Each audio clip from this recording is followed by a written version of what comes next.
The night is quiet now, and your breath has begun to slow.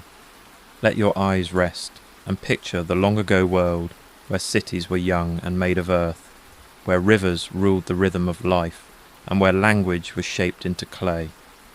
Imagine yourself standing not in the present, but more than 4,000 years in the past, beneath a pale, colourless sky that carries no sound but the gentle rustling of reed leaves and distant animal calls. You are standing at the edge of a Sumerian city, a place older than the pyramids, more ancient than Rome. The air smells faintly of dust and river water, the wind is warm and dry. You're in the land between two rivers, Mesopotamia, and the city before you is built of mud, clay, and habit. This is the world of Uruk, one of the earliest known cities in human history. It stretches not upward, but outward, low mud brick walls, narrow passageways, and the smooth sun-baked curve of flat rooftops. Chickens cluck softly in the shadows, and smoke curls from the clay chimneys in thin, grey lines. You don't speak the language, not really, but that's all right. You don't need to. This city speaks in footsteps, in wooden cartwheels on packed earth, in the clatter of amphorae, and the hush of the ziggurat looming quietly at its centre.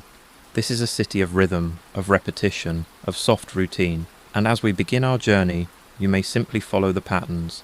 You might picture yourself arriving barefoot. The street beneath you is dry, cracked earth, stamped down from generations of sandals and cartwheels.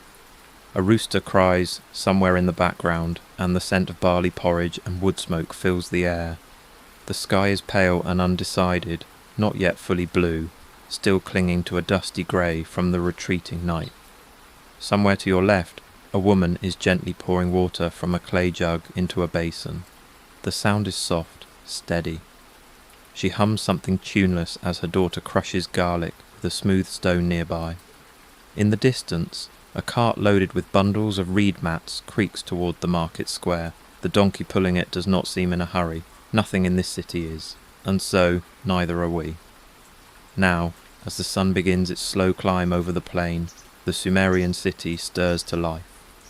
Dawn begins in silence, not with alarm bells or traffic, but with the soft scrape of sandals on hardened earth. The streets of Uruk do not buzz, they breathe, they unfold like a scroll, slowly, carefully, with rituals both sacred and mundane. You walk alongside others who emerge from their low doorways, men in plain woven kilts, women with braided hair, children blinking sleepily as they rub their eyes. The buildings are all the colour of dust, mud brick, sun-dried, cracked in places and patched with straw. Their roofs are flat, used for drying clothes or sleeping under stars in the warmer months. Chickens scuttle between legs. Dogs, thin and quiet, linger near cook fires. The air smells of ash, old stew, and the faint perfume of date syrup. The city is not large by modern standards, perhaps a few thousand residents, but to those living within it, it stretches like a world. Alleys twist like narrow canyons. Water is carried in jars. Doors are sealed with ropes. There are no metal hinges, no glass windows, just heavy cloths or wooden slats, and a familiarity born of proximity. Privacy is a notion for temples. Life here is shared, overheard, observed, and yet it feels gentle. You pass a boy chasing a goat with a handful of grain, laughing under his breath. An elder leans on his staff, nodding to neighbours who shuffle by. No one hurries. The day is long, and the sun, once it rises, will press down hard on shoulders and heads. Work must begin before the heat arrives, before the streets become too hot to walk barefoot. Somewhere, a clay flute begins to play. Just a few notes, airy and thin. It vanishes almost as soon as it begins. The city's great ziggurat, a towering layered temple of mud brick, rises in the distance, blurred by the heat and early morning mist. It casts a shadow long before the sun fully lifts. Around its base, the priests and attendants begin their silent preparations, sweeping steps, preparing incense, drawing water from sacred basins. The gods must be greeted with precision. Order, must precede chaos. Even the sky is part of the liturgy. You move with the crowd, past a courtyard where two young girls braid each other's hair and whisper. One of them holds a small clay doll, faceless but well loved. A cat watches from the roof, tail flicking lazily. Below, a man with one blind eye sharpens a wooden blade beside a stall of dried fish. The city is a living body, and every hand plays its part. The Sumerians did not measure time the way we do. There are no ticking clocks, no glowing numbers. Time is a matter of shadow and repetition. It is known by the angle of sunlight, through reed screens, by the smell of stew as it thickens, by the songs women hum while grinding grain. The night is quiet now, and your breath has begun to slow. Let your eyes rest, and picture the long-ago world where cities were young and made of earth, where rivers ruled the rhythm of life, and where language was shaped into clay. Imagine yourself standing not in the present, but more than 4,000 years in the past, beneath a pale, colourless sky that carries no sound but the gentle rustling of reed leaves and distant animal calls. You are standing at the edge of a Sumerian city, a place older than the pyramids, more ancient than Rome. The air smells faintly of dust and river water, the wind is warm and dry. You're in the land between two rivers, Mesopotamia, and the city before you is built of mud, clay, and habit. This is the world of Uruk, one of the earliest known cities in human history. It stretches not upward, but outward, low mud brick walls, narrow passageways, and the smooth sun-baked curve of flat rooftops. Chickens cluck softly in the shadows, and smoke curls from the clay chimneys in thin, grey lines.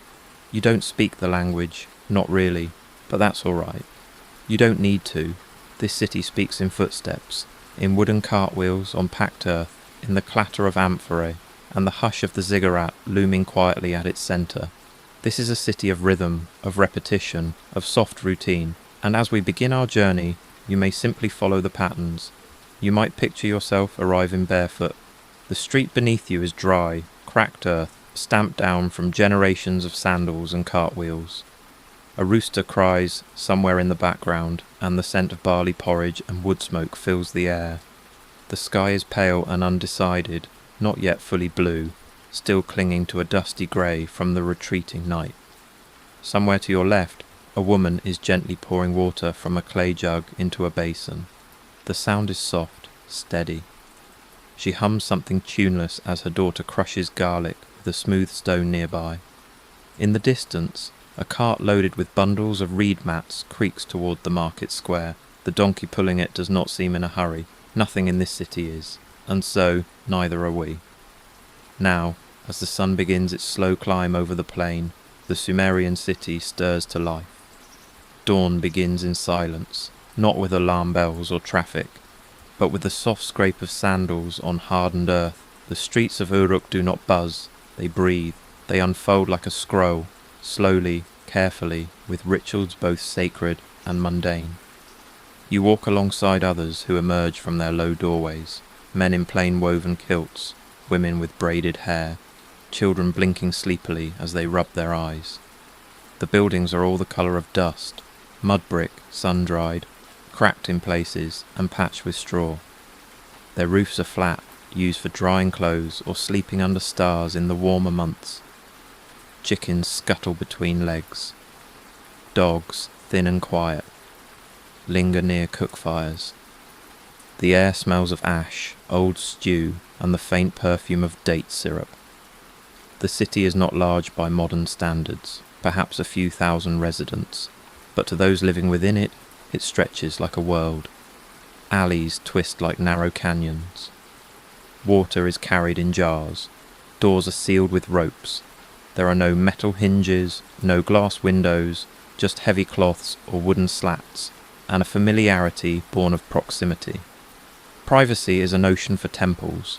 Life here is shared, overheard, observed, and yet it feels gentle. You pass a boy chasing a goat with a handful of grain, laughing under his breath. An elder leans on his staff, nodding to neighbours who shuffle by. No one hurries. The day is long, and the sun, once it rises, will press down hard on shoulders and heads. Work must begin before the heat arrives, before the streets become too hot to walk barefoot. Somewhere, a clay flute begins to play. Just a few notes, airy and thin. It vanishes almost as soon as it begins. The city's great ziggurat, a towering layered temple of mud brick, rises in the distance, blurred by the heat and early morning mist. It casts a shadow long before the sun fully lifts. Around its base, the priests and attendants begin their silent preparations, sweeping steps, preparing incense, drawing water from sacred basins. The gods must be greeted with precision. Order must precede chaos. Even the sky is part of the liturgy. You move with the crowd, past a courtyard where two young girls braid each other's hair and whisper.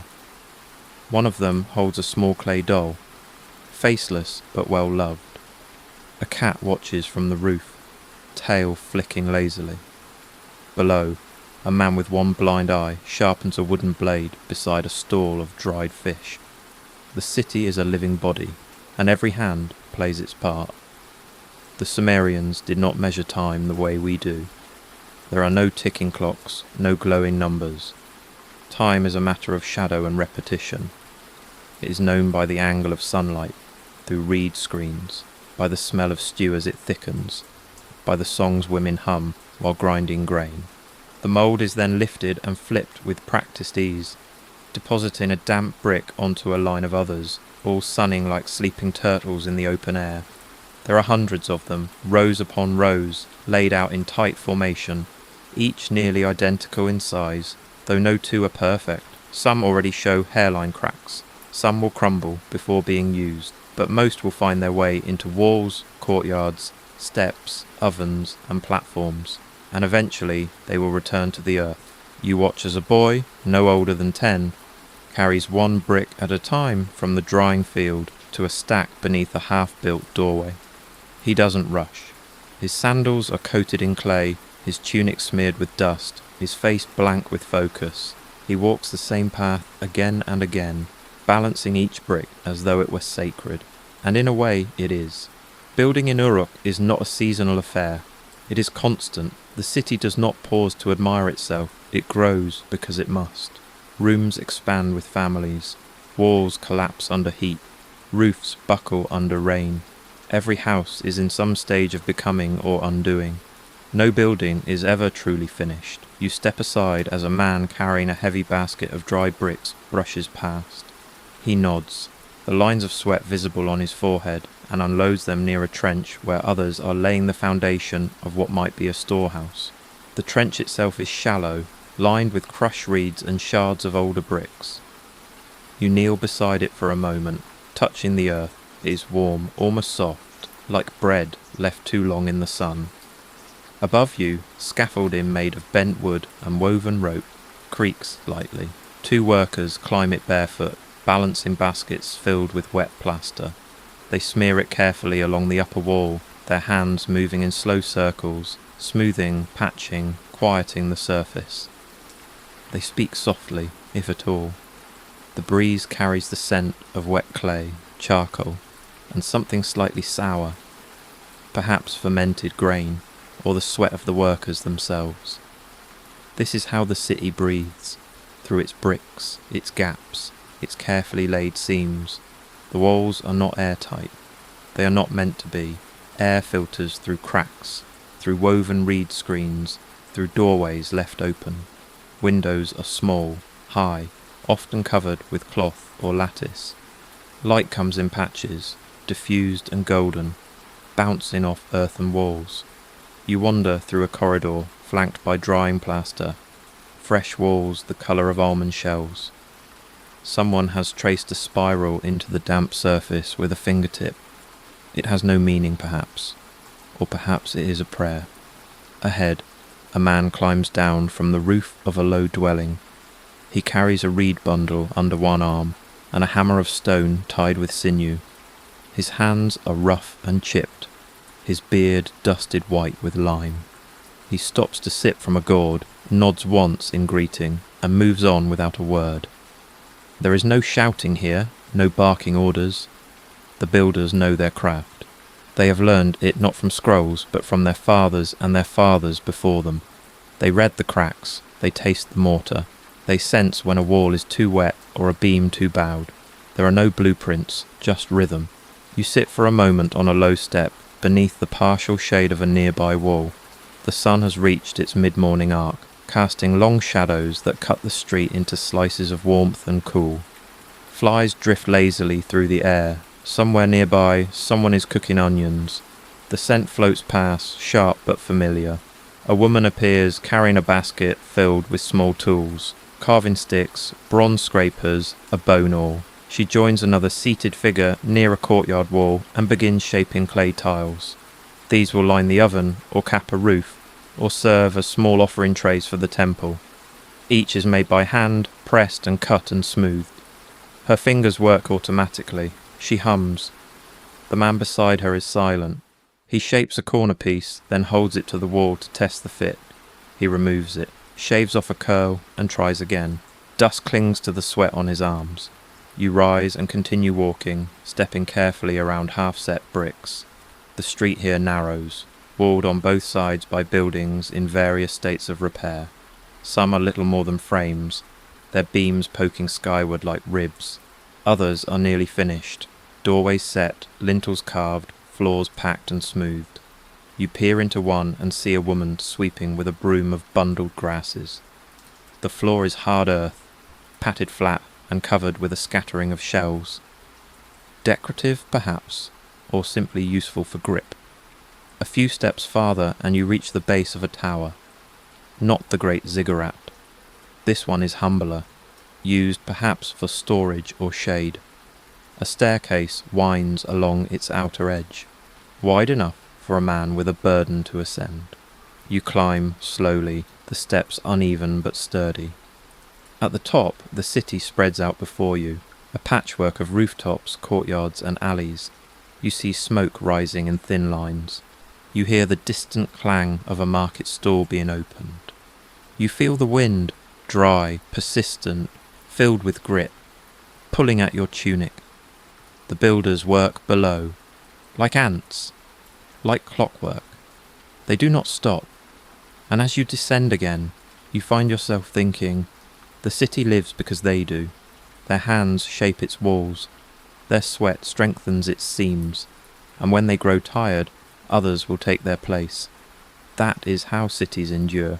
You reach the ground again, your sandals crunching softly on scattered straw. A boy hands you a cup of barley tea, warm and slightly bitter. You sip it slowly.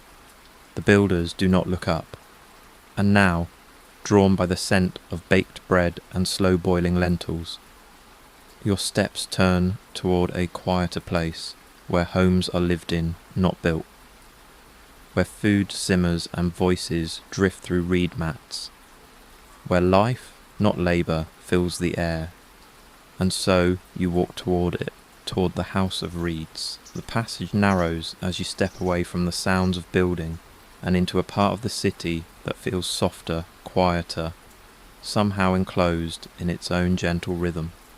This is where families live, not the noble courts or the sprawling compounds of the priestly elite, but the modest homes of workers, traders, scribes, weavers, people who live close to the earth and closer still to each other. The alley is just wide enough for two to pass side by side, though most move in single file. The ground here is dry, lightly swept, and smells of warm stone and faint cooking smoke. The walls on either side are built of the same sun-dried bricks as the rest of the city, but they lean slightly inward at the top, sheltering the narrow lane from the strongest of the sun's rays. Bits of linen and palm fronds hang overhead between rooftops, casting a patchwork of dappled light that flickers across your skin as you pass beneath. The air carries the scent of lentils and leeks, of warm grain and sweet syrup, perhaps dates or crushed figs.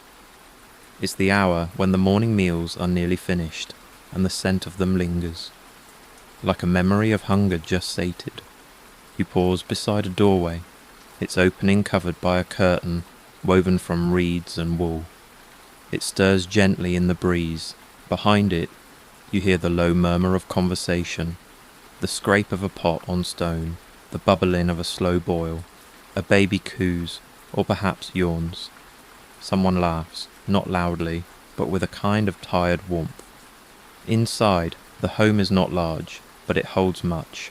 A single room, mostly open, framed with thick walls that insulate against the day's growing heat. The floor is packed earth, smooth and swept. Along one wall, wide sleeping mats are stacked and tied in bundles. Against another, clay jars are arranged in a line, some capped with waxed cloth, others left open, showing dried legumes, grain, oil, salt. You're invited in, though no words are spoken. The woman tending the pot glances up, gestures softly, and returns to her stirring.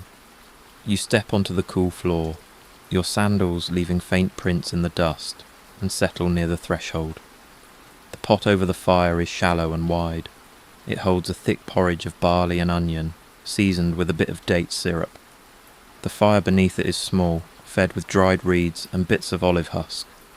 The heat is gentle, steady, enough to warm, not scorch. A small child sits nearby, playing with a carved piece of wood shaped like a bird. He presses it into the dust and hums to himself, a slow, rhythmic sound. The woman lifts the lid, stirs the pot, and tastes. She nods once, satisfied, and ladles a small portion into a simple clay bowl. She places it on a woven mat and gestures again. You sit cross-legged and lift the bowl, feeling its warmth settle in your hands. The porridge is soft, savoury, slightly sweet. You chew slowly. No one speaks. There's no need. This is the rhythm of the house. Heat, quiet, sustenance. You begin to feel the pull of it, the simple lull of daily living. Another woman enters, perhaps a sister, perhaps a neighbour, carrying a shallow basket of dates and dried fish. She sets them beside the mat and kneels to begin mending a tunic. Her hands move quickly, automatically, the needle threaded with dyed flax. Beside her, a dog curls in the shade, its eyes half closed, tail twitching slightly in a dream. The children speak now and then in hushed tones, mimicking the adults. They arrange small clay figures in lines, knock them down, build them again. A girl carries a cup of water from a basin and places it near the fire with both hands, as if offering something sacred. The fire crackles softly. Smoke gathers near the roof and escapes through a narrow opening above. Light filters in through reed screens, golden and calm. You notice now the texture of the walls, not smooth, but faintly ridged from where the plaster was applied by hand. In places, the brush strokes are still visible, the marks of someone's fingers years ago, shaping space. In one corner, a small bundle of herbs hangs upside down. Thyme, perhaps, or something local, tied with a twist of twine. A way to dry it. A way to scent the room. The meal concludes not with ceremony, but with a natural slowing. Bowls are rinsed with a bit of water. The pot is covered, and the fire allowed to fade. One of the women leans back against the wall and closes her eyes for a moment. The others sit quietly, hands folded in their laps. It is not quite rest, but not labour either. It is the pause between. You step outside again, into the heat that is rising now, more insistent. The alley is nearly empty. Most are indoors, out of the sun's reach, or tending to work in shaded courtyards. You move along the wall, passing other doorways, each one half covered, each one humming with life just out of view. A laugh here, a prayer there, the knock of pestle on mortar. At the end of the alley, you come to a courtyard open to the sky, ringed with a low wall. Inside, a woman kneels in front of a grinding stone, turning the heavy upper stone in slow circles. Beneath her, a mix of emmer wheat and barley is slowly crushed into flour. Her shoulders move rhythmically. Her back is straight. She hums quietly, the same rising and falling tune you've heard more than once in this city. In a corner of the courtyard, Another child sleeps in the shade of a cloth awning. A chicken pecks at a cracked pot. The sun slants through the open roof, striking the floor in broad, bright squares. You stay for a while, just long enough to feel the stillness take hold, just long enough to understand that here, inside the house of reeds, the world is smaller but no less full. It is built on gestures, glances, warmth. It needs no grandeur.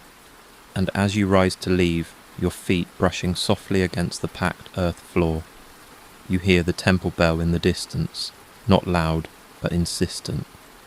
Its call is not to war nor to labour, but to ritual, to attention, to something larger than the walls of this house. And so you walk toward it, toward the temple that watches you sleep. The bell's low note stretches across the rooftops, riding on the breeze. It is not urgent, it is not sharp, it is a reminder, a presence, a gesture towards something older than the city itself. The sound seems to soften the edges of the world, to wrap the clay streets and reed roofs in something invisible, something sacred. And so you walk toward it, slowly, through a widening corridor where the walls fall away and the sky begins to open. The temple complex of Uruk rises not in shimmering gold or towering marble, but in solemn, sun-baked mud brick, massive in its breadth, steady in its form, heavy with time. It does not gleam. It waits, layered and stepped. The great ziggurat stands like a mountain of the plain, each tier built with care and layered with offerings, dried grain, fragrant oils, tiny clay figurines, whose features are worn smooth by centuries of wind. As you approach the base of the temple, the air cools. There is no wind here, no bustling crowd, just the sound of distant chanting and the faint smell of frankincense carried on the stillness. You walk along a low wall, past shallow pools, where lilies float and dragonflies hover. A young priestess kneels at the water's edge, pouring a handful of petals into the surface, watching them drift. Her robe is plain, a woven white linen, tied loosely at the waist, and her hair is bound in 2 long braids. She hums under her breath, not for you, not even for herself perhaps, but for the temple, to keep it calm, to keep it clean. You follow a stone pathway that curves gently inward, leading to a shaded courtyard at the heart of the complex. It is quiet here, but not empty. A woman brushes the stone tiles with a broom of date fronds, her strokes soft and even. 2 boys carry trays of bread and dried fruit to a shaded alcove, setting them down beside a small carved altar. An elder in a blue-dyed shawl watches from a wooden bench, eyes half closed, mouth moving in slow repetition. You do not speak. No one does. The silence is not silence, but reverence, a shared agreement that here, the world is meant to be softer, slower, simpler. Beyond the courtyard, an arched doorway leads into the inner chamber. The air shifts as you pass beneath the lintel. The scent deepens, burned oil, pressed flowers, the sharp tang of ash mixed with honey. The space inside is dim, lit by small clay lamps placed along the floor. Their flames flicker gently, casting elongated shadows across the packed earth walls. Here, the priestesses move with practiced quiet. They wear their duties like garments, layered, fluid, well-worn. One carries a bowl of water infused with herbs and petals, sprinkling it lightly across the thresholds. Another tends a small fire at the center of the chamber, adding bits of resin and crushed bark to maintain the steady, fragrant smoke. A third kneels before a shelf of clay tablets, her fingers tracing each label as she selects one, perhaps a hymn or a prayer or a record of a dream. You sit near the wall, unnoticed, but not unwelcome. The room feels cool despite the heat outside. The walls are lined with niches, each holding a figure, a symbol, a token of devotion. Some are gods you've heard of. Inanna, the radiant queen of the heavens. Enlil, the breath of wind and storm. Others are more mysterious, spirits of the river, guardians of the gate, nameless watchers carved with care. A voice rises in the chamber, not loud, but melodic. A priestess stands in the centre, eyes closed, arms raised slightly, singing an ancient chant. The melody is circular, rising and returning, with no clear beginning or end. The words are unfamiliar, but the cadence draws you in. You feel it echo in your chest, in your fingertips, in the stillness of your breath. This is not a temple of sermons or spectacles. It is a place of maintenance, of balance, of subtle gestures. The gods are not faraway beings to be feared, but constant presences to be tended. Like fire, or water, or the walls of the home, they must be offered to, spoken to, watched. You begin to notice the patterns. A bowl of dates set at the base of a statue, always facing east. A woven mat placed beneath a particular beam. The way the smoke is allowed to drift toward a crack in the roof before another pinch of resin is added. These are the quiet rules, the soft scaffolding of divine attention. A priestess walks past you, her eyes lowered. She carries a tablet freshly inscribed, still damp. She places it on a shelf beside many others, arranged by unknown logic. You realize these are dreams, recorded nightly by the temple's sleepers. Dreams were not considered random here. They were whispers from the divine, messages folded in metaphor, seeds of future events. Each one was copied carefully, filed, consulted. The city does not sleep alone. The temple sleeps too, and when it does, it listens. Outside, the light has shifted. You step from the chamber into a different kind of brightness, less harsh, more golden. The shadows have lengthened.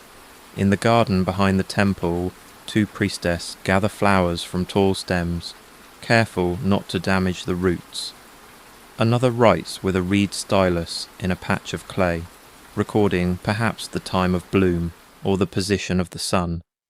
You walk past them, your feet tracing a path worn by many. The steps are shallow. The wind picks up, ruffling the edges of your robe, carrying with it the scent of pressed herbs and cooled stone. And now the ziggurat itself looms larger. You stand at the base of the staircase, looking up toward its higher terraces. You begin to climb, slowly, carefully, each step slightly uneven from use and erosion. The climb is not steep, but it is long. At each level a platform opens, some with benches, others with altars, some simply bare and waiting. By the time you reach the highest terrace, the city has transformed beneath you. The rooftops ripple in the heat. The canals glint like threads of mercury. The temple below is a square of silence. The walls no longer crowd you. The horizon stretches wide. You sit at the edge of the platform, legs folded beneath you, and breathe. Here, prayers are not spoken aloud. They are thought, shaped in breath, and left in the air like pollen. The gods are not watching from above. They are in the cracks of the brick, the wind across your face, the taste of barley on your tongue. You close your eyes for a moment and feel the pulse of the city far below. The footfalls of the water bearers, the scrape of a brick, the hum of the market beyond the next wall. And when you open them again, the light has softened, and you begin to descend, not hurried, not heavy, drawn now toward another rhythm, another corner of the city where the divine is written not in stone, but in clay. And so your feet turn gently toward the scribe's quiet room. Your steps carry you gently back down the worn staircase, each tread warmed by the day's sunlight and smoothed by the footsteps of centuries. The sounds of the temple fade behind you, replaced once more by the softer murmurs of the city.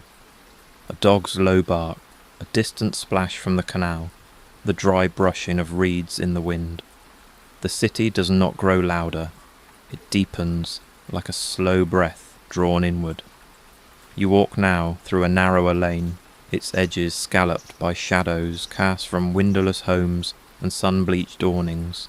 The walls are close here, The air carries the scent of ink, not the sharp tang of modern pens, but a faint mix of soot, crushed reeds, and the subtle sweetness of dried resin.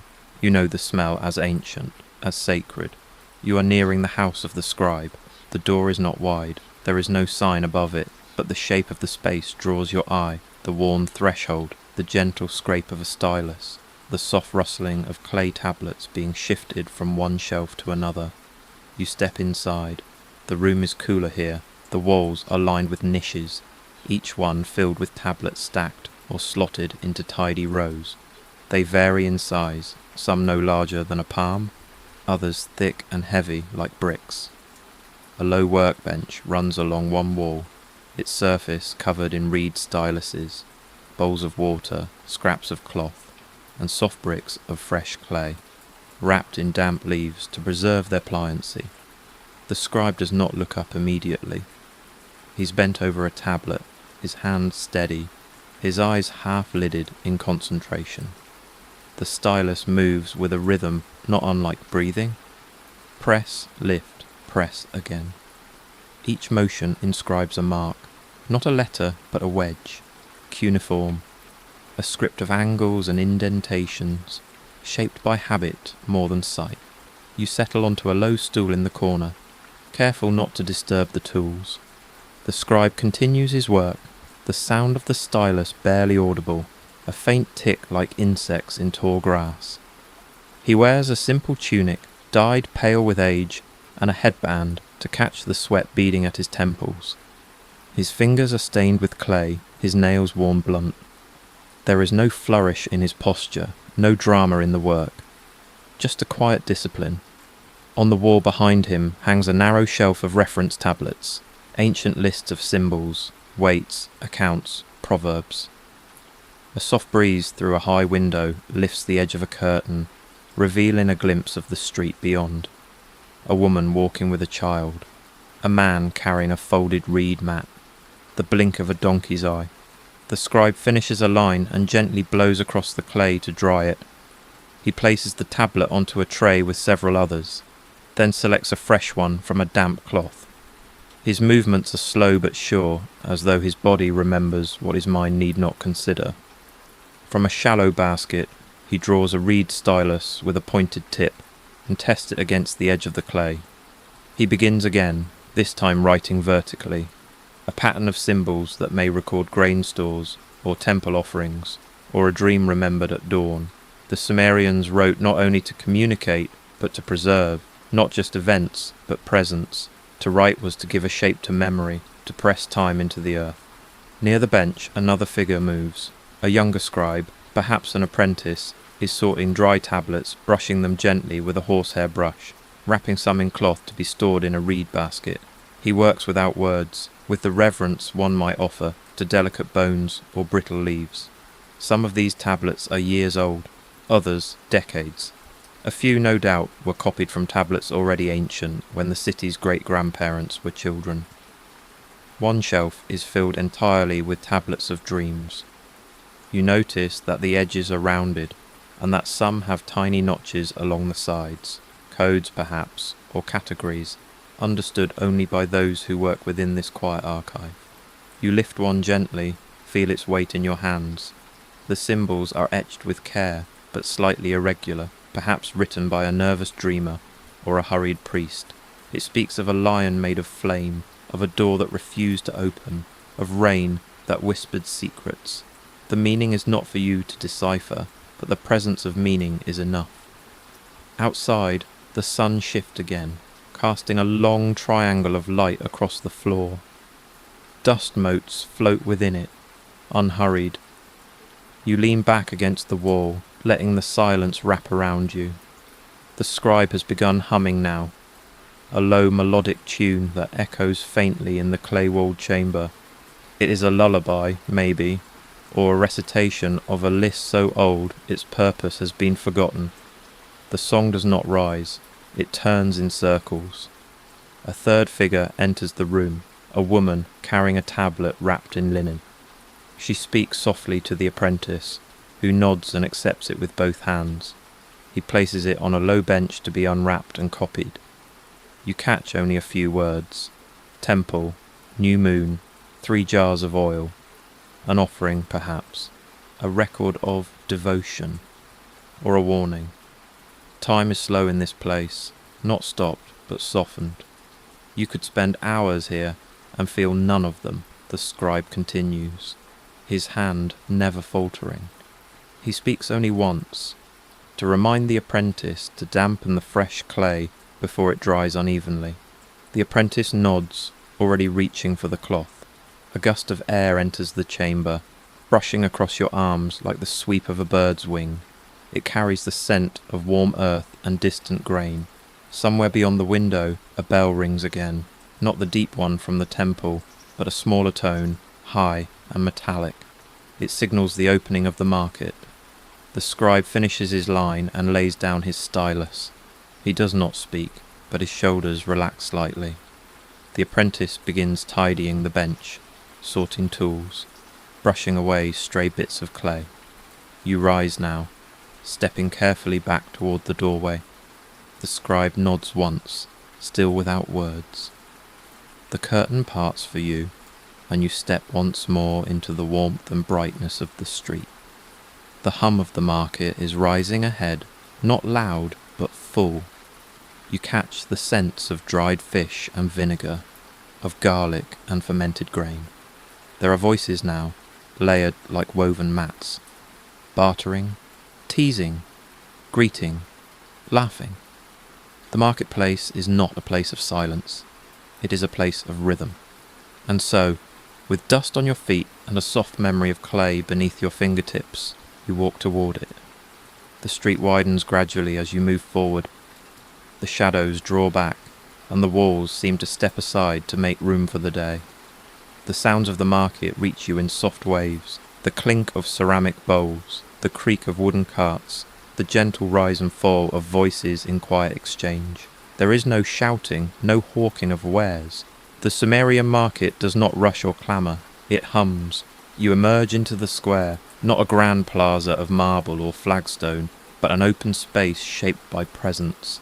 There are no stalls built to last, only low tables of sun-dried wood, woven mats laid on the ground, baskets propped open with careful hands. The market is assembled each morning and disappears again each night. Like a ritual the city performs in its sleep. The air here is thick with scent, not pungent or overwhelming, but layered. Dried onions, warm bread, fermented barley, a trace of salted fish. A woman passes you with a bundle of herbs tied in a fraying cloth. You catch the sharpness of garlic, the sweetness of fennel. She glances at you, then away, her eyes lined with years of early mornings and late harvests. At the centre of the square, 2 men crouch over a set of small bronze weights. Between them lies a scale, simple but precise, with hanging pans of woven reed. They measure not coins but quantities, dates for lentils, wool for fish, oil for copper. Trade here is not done in noise, but in gestures, in eye contact, in trust born from familiarity. Each buyer knows the seller, each exchange a thread in the fabric of the city's quiet continuity. You wander slowly, your feet stirring the dust. To your left, a basket filled with dried figs, their skins wrinkled, their scent rich and warm like sun-baked honey. A young boy arranges them carefully, turning each one so that the better side faces up. Beside him, a cluster of clay jugs rest in the shade, their surfaces damp to keep the contents cool. A thin trail of condensation darkens the dust below them.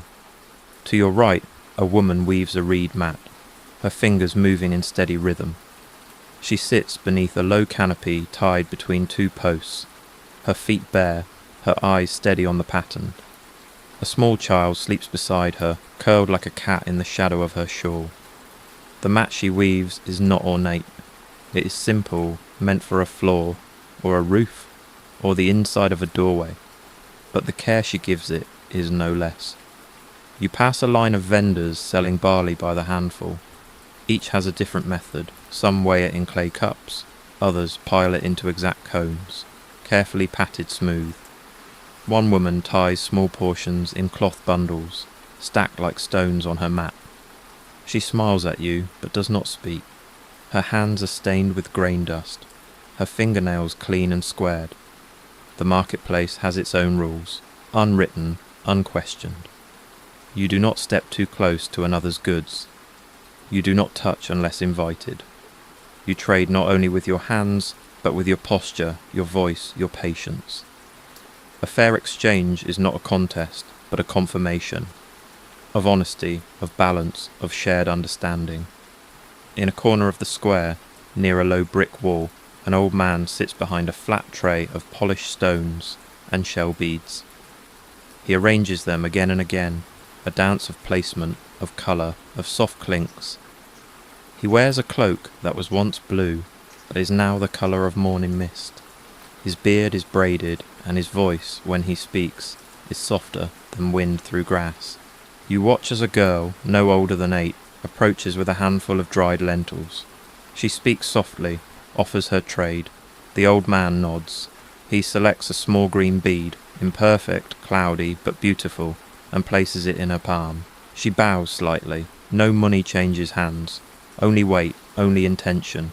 You move on, passing a potter's table, its surface lined with small vessels, some smooth, some ridged, some etched with faint lines that catch the light just so.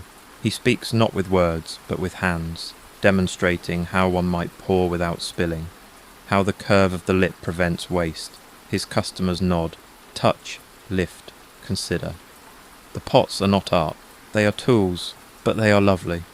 At the far end of the market, a pair of musicians sit cross-legged on a woven mat. One plucks a stringed instrument shaped like a lyre. The other taps a small clay drum with the heel of her hand. Their tune is repetitive, soothing, a lullaby for the heat.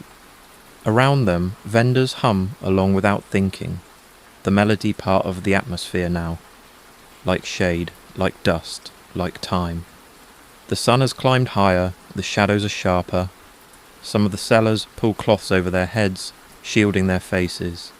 Others sip from clay cups, wiping their mouths with the backs of their hands. The market begins to thin, not because it is over, but because it has done what it must. The city will not run out of figs. The oil will keep until tomorrow. You step into a shaded alcove, your body warm, your limbs loose. The market is not exhausting, and it is grounding. It is a mirror of the city itself, full but never crowded, alive but never urgent. Behind the market stalls, you find a narrow path that leads downward, away from the square. The air here grows cooler again. You pass baskets stacked against walls, barrels sealed with wax, a set of empty crates waiting to be filled again. And just ahead, carved into the edge of the city's memory, lies the gate that leads to the barley fields, the long flat stretches of farmland that drink from the canal and from the sky and from the breath of the people who wait for rain. But today the sky holds no clouds, and already whispers of worry begin to float through the alleys. The path away from the marketplace leads you through another curve of the city, this time downward, toward the edge where walls thin and air opens. It is not a city boundary in the way you might know it. There are no gates, no fences, just a slow transition from clustered homes to open earth. Here the city gives way to the land it depends on, the barley fields, the lifeblood. The soil underfoot is drier now, cracked in places, straw litters the edges of the path, carried by wind or dropped from baskets. You walk in the hush that follows market hour, when the sun reaches its highest point and most people retreat into shade, but not here. The fields do not rest, even when the people wish to. They wait, always, to be tended. The barley stretches ahead in neat rows, planted with care by hands that know the soil. It is not lush, not this season. The green is faded, tinged with yellow at the edges. The stalks stand tall, but thinner than before. The canal channels that feed them run low, their surfaces dulled to a trickle. You pass a boy kneeling beside one, brushing silt from the lip of a sluice gate with a carved stick. He doesn't look up. His expression is fixed, focused, familiar. A little farther on, a woman stands with one foot on a low embankment, shielding her eyes against the light. She surveys the field without speaking. Her other hand holds a bundle of twine and a shallow basket of seeds. You pause nearby, and for a long moment you both simply look at the rose, at the sky, at the small cracks in the furrows where water once flowed easily. The clouds, what few there are, sit high and thin. The sky is pale, the wind moves but carries no scent of rain. Drought is not a sudden thing here.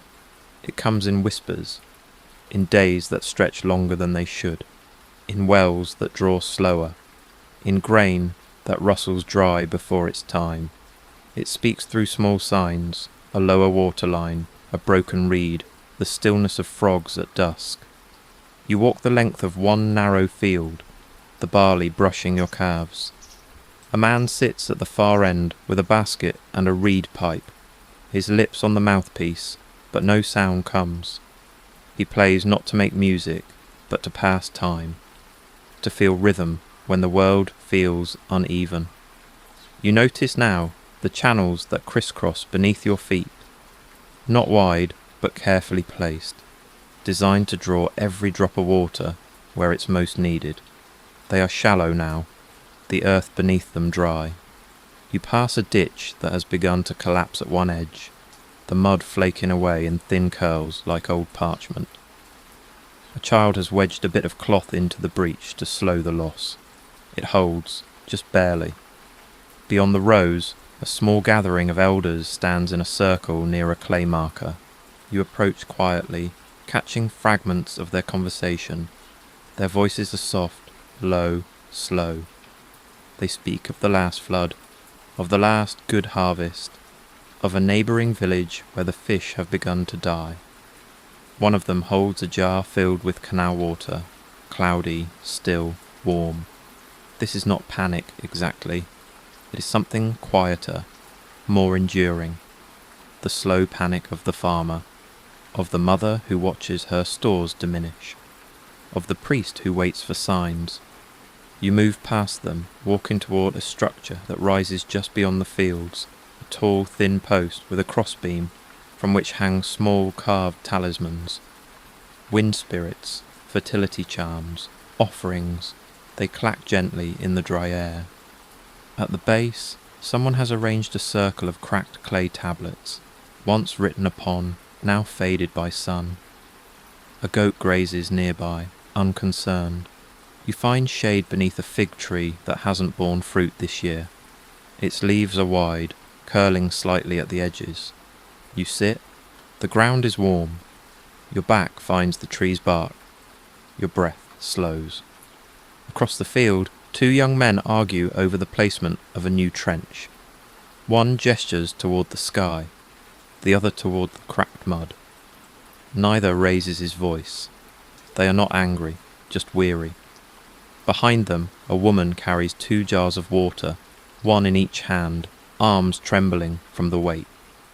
She walks carefully, sandals sliding in dust. The sun presses down like a lid now. Even the breeze has paused. The sound of insects has grown louder, not urgent, but persistent.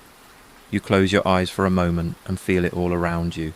The earth waiting, the water hiding, the people listening. After a while, you rise again. Farther down the path, a line of oxen pulls a slow-moving plough through land that has not been kind. A man walks behind them, his hand resting on the handle, his eyes on the soil. The furrow opens, reluctantly. You pass a small altar set in a hollow of stone, filled with dried barley heads, bits of bread, 2 copper coins, a prayer for rain, for mercy, for time. In the distance, the city hums on. Its temples stand, its markets breathe. But out here, on the skin of the land, life moves with a slower rhythm, a careful rhythm, a hopeful one. And as you turn back toward the walls of Uruk, your skin warm, your throat dry, your mind full of slow footsteps and the crackle of dry reeds, you begin to understand what the elders meant when they said, "The gods speak most loudly through silence." And so you follow that silence home to where decisions are whispered and power wears a quiet face.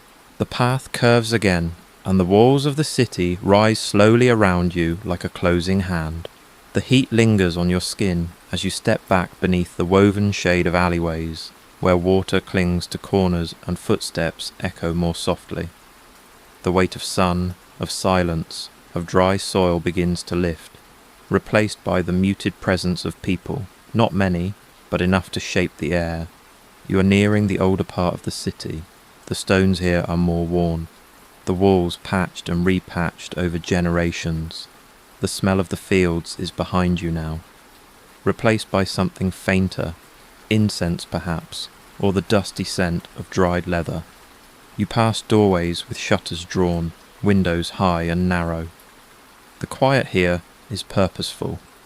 It is not the hush of sleep, but the stillness of thought. You come to a courtyard set between tall, plain buildings. There is no decoration, no banners or carvings, only a large tamarisk tree growing from the centre, its roots pushing up the stone tiles in slow rebellion. Beneath the tree, a bench curves in a semicircle, worn smooth by time. It is here the council of elders meets. They are already gathered, 7 figures, seated in a loose arc beneath the shifting shade.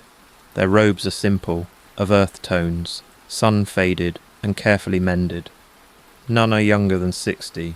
Most are older. Their hair is silver, white, or gone entirely. But their eyes hold the weight of things, not just facts, but memory. You do not interrupt. You do not speak. You sit near the wall, and you listen. The council does not rule like kings. It advises, it remembers, it connects. Its power lies in recognition, in consensus, in a certain softness that masks a deeper firmness. Their voices are not raised. In fact, they speak so quietly that you must lean forward to catch the meaning. They speak of canals in need of clearing, of a marriage that may join 2 merchant families, of a goat that's wandered into a neighbour's oven garden 3 times in a week. One elder, thin, stooped, but sharp-eyed, recounts a tale from 3 decades ago, when the last drought lasted through 4 planting cycles. He doesn't offer a solution, he offers a reminder. Another speaks of the temple's request for additional oil for offerings, a request that, while small, touches many hands, many ledgers. The conversation flows not in arguments, but in small shifts of tone. A pause here, a glance there. The weight of silence between phrases carries as much meaning as the words themselves. They do not decide quickly, they do not need to. The city moves slowly, and so do its elders. A woman arrives, bowing as she enters the courtyard. She holds a basket containing 2 clay tablets wrapped in linen. She kneels, places them gently before the council, and steps back without speaking. One of the elders, with large hands and clouded eyes, unwraps the tablets and reads them with care. One tablet bears a request, permission to build a 2nd story atop a dwelling near the outer wall. The other records an account of bricks already purchased and water borrowed. The elder reads aloud, slowly, pausing at each line to let it settle in the space between them. No one interrupts. They speak briefly, weighing the request against memory, against fairness, against the rhythm of the city. Then, after several heartbeats of silence, the elder nods and presses a thumbprint into the edge of the clay. It is enough. The city does not need royal seals or flourishes. A fingerprint, a breath, a nod. These are the gestures of governance. You sit quietly, watching. Time moves differently in this place. The sun shifts slightly. The leaves above rustle, and a crow calls from a nearby rooftop. No one looks up. The world continues. Another matter is raised, a dispute over a missing fishing net. 2 families disagree on where it was last seen, and whether it was ever truly loaned. The elders do not scold. They do not dismiss. They ask questions, not of guilt, but of sequence. What happened first? What came after? Who witnessed? Who remembers? Slowly, the details emerge, like water drawn from a shallow well. The truth is not proclaimed. It is assembled. And when enough has been said, one elder simply says, Let the net be shared until the season's end. The others nod. There is no protest. The matter is done. You begin to feel the rhythm of this place, the way the city breathes through its elders, not in commands, but in considerations. The way history is not something recorded in stone, but something lived in daily patterns, shared stories, and deliberate silences. You stand to leave as the council continues. You step into the alley again, where the shadows have shifted. The sun has begun to lean westward, the heat lifts slightly, the air stirs, and you think of the power that wears no crown, speaks in low tones, and leaves decisions like footprints in soft dust, visible but gentle. You carry that feeling with you as you return to the wider streets. There are voices now, more of them. The city stirs again. From a courtyard nearby, you hear laughter, then the sound of a broom on stone. A bell chimes from the temple, not loud but steady, a reminder. And now, with the shadows stretching long behind you, your steps turn toward another story, toward those whose voices are not heard in councils, whose names are not recorded on tablets, but whose feet move just as surely across the sun-warmed earth, toward the homes where servants sweep, where sons carry water, where the dust gathers on every ankle alike. You follow the curve of the street as it bends gently past the tamarisk courtyard, leaving the hushed words of the elders behind. The alley broadens again, but never fully opens. Homes lean in from both sides, their reed awnings catching the low sun, casting filtered stripes of gold and shadow along the path. The walls here are marked by use, scraped, sun-bleached, patched again and again. A woman passes with a basket of broken pottery, shards to be sorted, perhaps repurposed. She does not look up. Just behind her, a boy hurries barefoot, balancing a jug of water against one hip. He is breathing quickly, not from fear, but from habit. There is always more to carry, always something just out of place. This part of the city is quieter in a different way. Not reverent, not empty, just occupied by tasks. Here is where the less visible labour is done, the sweeping, the washing, the carrying. Here is where the servants live, and the slaves, and the sons who are not yet men, who work in silence to earn their name. You pass a doorway half covered by a thick woven cloth. Inside, a young girl kneels over a basin, scrubbing linens with a round stone. The cloth splashes, the water darkens, the rhythm never falters.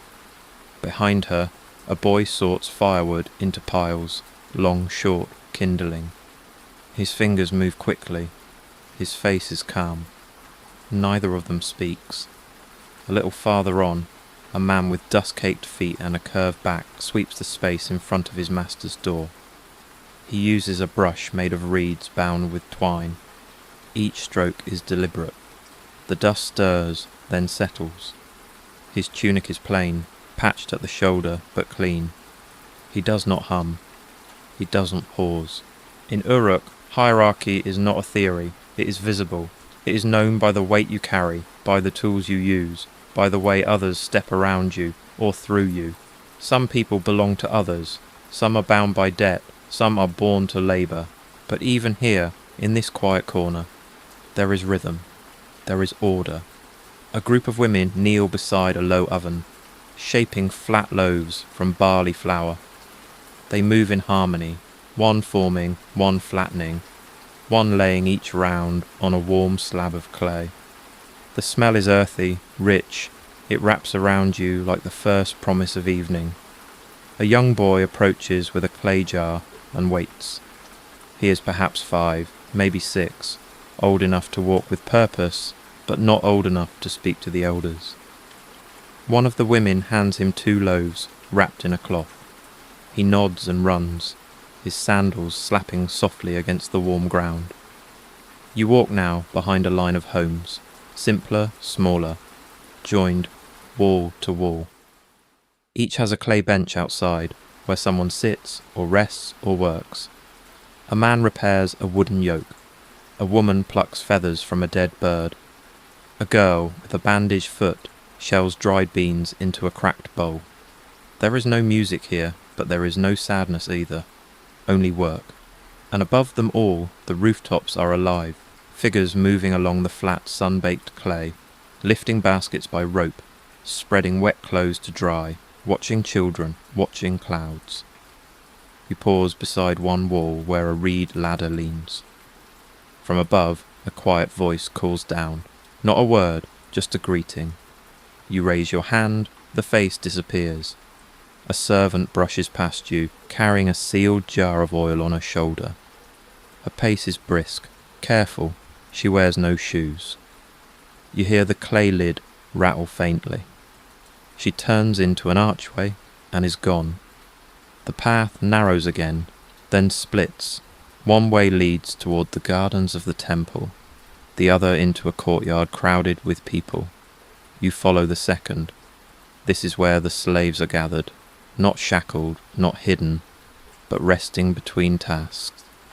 Some squat near a basin, rinsing their hands. Others sleep, heads resting on arms. A few talk softly, their voices low and even. They do not speak of freedom. They speak of the price of lentils, of the weather, of the child born last week with the 2 large eyes. You watch a man rise to his feet, tall, thin, scarred across one shoulder. He walks to a small stone niche in the wall and places a bit of bread inside, a private offering, a whisper to the gods. Not for freedom, perhaps, but for endurance, or peace. A child beside you stirs a pot of dye, the water dark with crushed indigo, the air tinged with its sharpness. She dips a thread, waits, lifts it out, lays it flat to dry. She does not look up. In one corner of the courtyard, a woman mends a sandal. The sole is thin, the strap frayed. She works with needle and coarse twine. When she finishes, she holds it up to the light, turns it, and sets it beside its pair. A boy runs over, grabs it, smiles. She does not smile back, but she watches him go. This is where the city's breath comes from. Not the ziggurat, not the council court, not the market stalls. From these hands, from these feet, from the water bearers, the broom holders, the pot lifters, the fire tenders. You feel a shift in the air now. The sun is lower, the heat is receding. A breeze has returned, soft and full of reed scent. You walk once more, leaving behind the quiet labourers and stepping into a winding alley that twists toward the heart of the city, where voices become quieter, not louder, where knowledge is kept not in the open, but pressed between layers of clay and time. Ahead of you waits a chamber with no shelves, no windows, and no voices. But everything is recorded there, and nothing is forgotten. The alley leads you through shadows now, long, cool, stretching outward like quiet fingers. The noise of footsteps, of voices, of labour softens behind you. The walls grow closer, narrower. There is less light here, less scent, less movement. Only stone and silence. You might not notice the entrance if you weren't looking for it. Even then, it barely announces itself. A darkened threshold, a worn lintel, a small mark carved deep into the clay, a symbol, or a name, or a memory. You step inside, and the air changes. The temperature drops, ever so slightly. The sound of the outside world fades into a distant hush, as if you've passed through a skin, not a wall, but a boundary of quiet. This is not a home, not a temple, not a market or a court. This is the archive. The room is dim, lit only by narrow slits high in the wall and the faint glow of oil lamps spaced far apart. The floor is packed earth, soft and cool beneath your sandals. The walls are lined with niches, each one filled, not with scrolls, not with books, but with tablets. Thousands of them, flat, rectangular, clay. Some wrapped in cloth, others exposed, their surfaces inscribed with tiny wedge-shaped marks. Cuneiform, the language of memory. You are alone, and yet you are not. The room hums with something deeper than voice, the weight of time, pressed and dried, row upon row. generation after generation. You walk slowly, mindful of the uneven floor, your footsteps muffled. The tablets are arranged with care, not alphabetical, not chronological, but by logic known only to those who tend this place. You reach out, brushing your fingertips along the edge of one. Its surface is dry, cool, slightly grainy. The marks are shallow but precise. This one records an inventory: barley, lentils, oil, wool. Another holds a hymn, written in careful rows, each line ending with a repeated word. Perhaps a name of the divine. You do not read the script, but you understand the intent. These were not made for art. They were made to last. Some of the tablets are cracked, their edges worn, their markings faded like whispers eroded by wind. Others are newly dried, their symbols sharp and confident. You pass a row of wrapped tablets, bound in thin reed twine. On each wrapping, a symbol is stamped: the head of a bull, a rising star, a hand. They wait their turn to be read. In one corner, a stone bench sits beneath a narrow shaft of light. A low table before it holds a shallow bowl of water and a cloth for cleaning hands before handling the records. You kneel and rinse your fingertips. The water is cool. The ritual is simple: a pause, a breath. You rise and approach another wall. Here the tablets grow larger, thicker, darker. You feel it before you understand it, and these are older, not just by years, but by centuries. Their marks are deeper, their clay denser. You see the fingerprints of the scribe still pressed into the edge of one, a thumbprint hardened by time. This one bears no name, only lines, repeating. A contract, perhaps, or a promise. You do not know. But it is here, and it has been here for a long time. A whisper of movement behind you. A figure steps in from another chamber. A man, perhaps 50, with grey at his temples and clay dust on his palms. He does not greet you, he does not question your presence. He carries a wooden tray with 3 tablets resting on it. He sets them gently on a shelf, adjusts their angle, and walks away. This is not a place for conversation. It is a place for preservation, for care. You walk again, slower now, through rows and rows of clay. You pass tablets etched with dreams, with rainfall records, with marriage contracts and tax ledgers, songs for infants and lists of tools, spells for healing and instructions for brewing beer. Here is where the life of the city is stored, not in memory, but in mud. There are no glass cases, no labels, just the quiet confidence of survival. You imagine a world long after the builders are gone, after the priests and the servants and the sons. The walls crumble, the roofs fall in, but the tablets remain, silent, heavy, intact. And one day, someone may lift one, brush away the dirt and read. You pass another table, this one strewn with broken fragments. A scribe works silently, fitting 2 pieces together. It's not always successful. Some tablets are beyond repair, but still, they try. A city without memory is only noise. The light begins to shift again, cooler now, more golden. You feel it more than see it, a signal that the sun has begun its slow descent.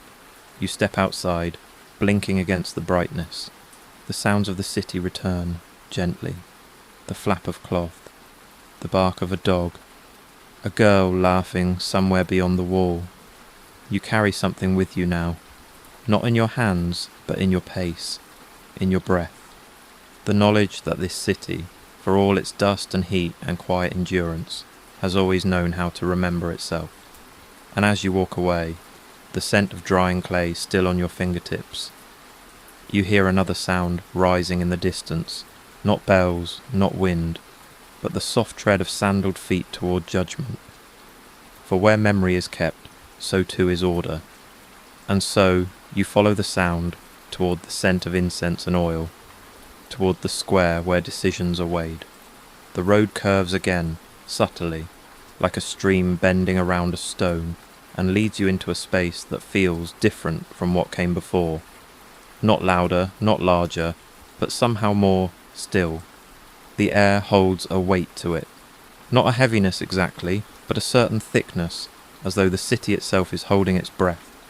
Here, the ground is swept smooth, the walls clean, the doorways symmetrical.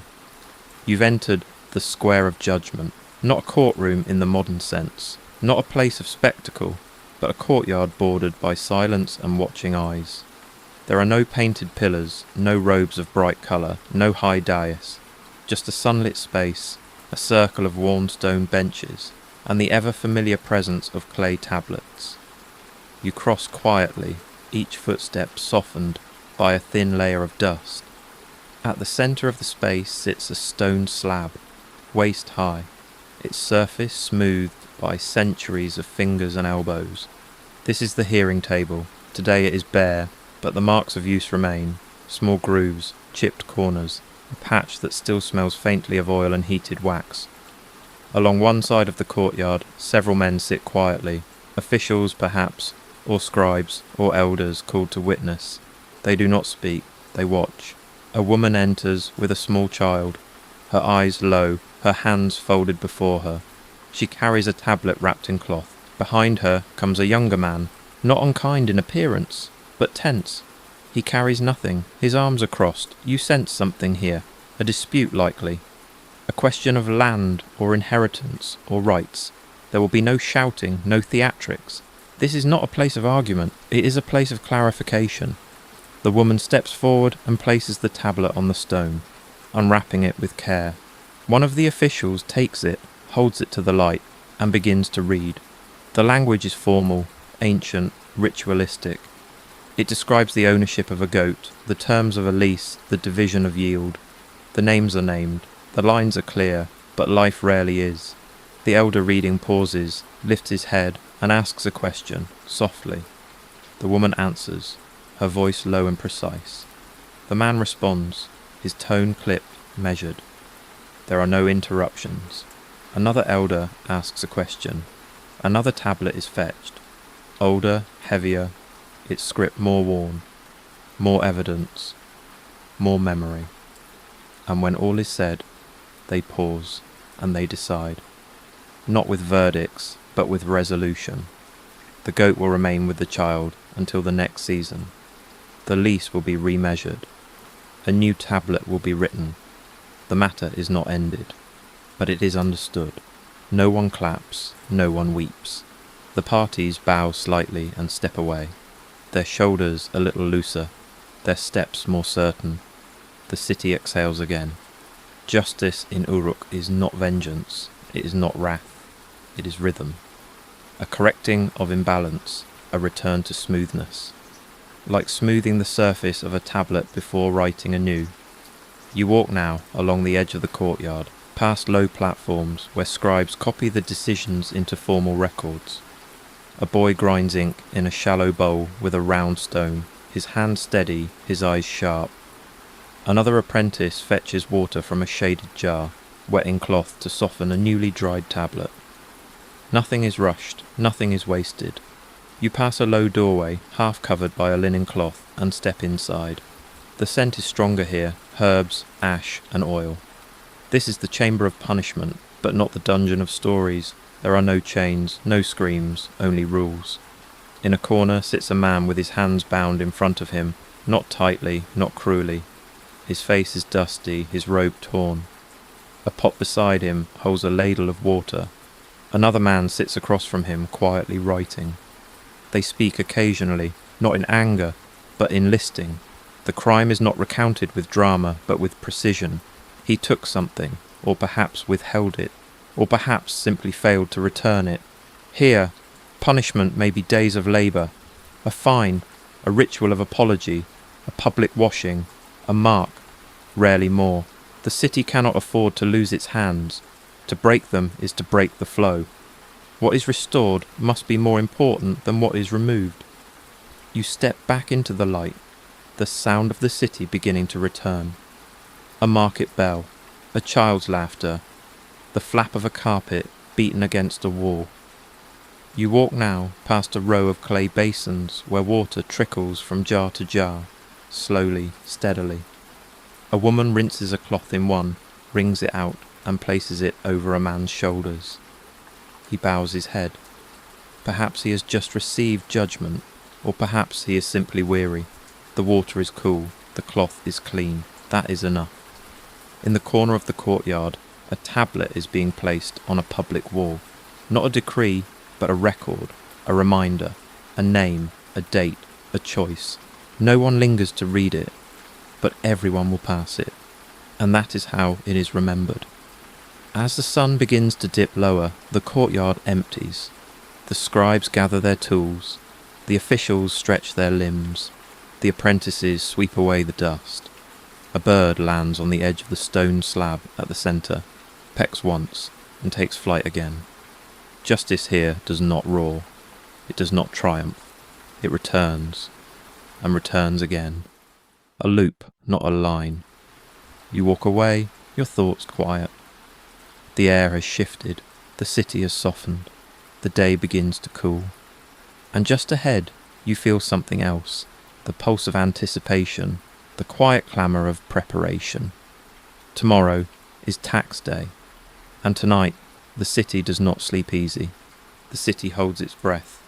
You feel it in the stillness of the air, in the way people walk, slower now, more deliberate, with hands full and brows faintly furrowed.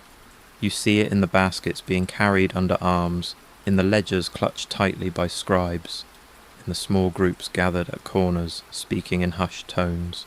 Tonight, Uruk prepares. Tomorrow is tax day, and though no trumpets sound, no guards march, no proclamations echo through the streets, everyone knows. Not with fear, not quite, but with the kind of tension that lives deep in the belly, the kind that quiets laughter and shortens tempers. Because tomorrow the temple will measure. You walk slowly through the city as evening approaches. The light has taken on that golden, diffused tone that signals the day's end. The air cools slightly and the breeze begins to stir again. But no one is resting. A woman kneels by a scale in her courtyard, measuring bundles of barley with care. She counts under her breath, her fingers tapping each bundle 3 times, before tying it closed with a reed string. Her daughter sits beside her, eyes wide, copying the movements with a basket of beans. Practice for next year. A man walks past you, balancing 2 jugs of oil on a wooden yoke. His mouth is set in a tight line. He does not look left or right, only forward toward the temple compound, where others like him form a quiet procession of offerings. No shouting, no lines. Just a steady trickle of people paying what must be paid.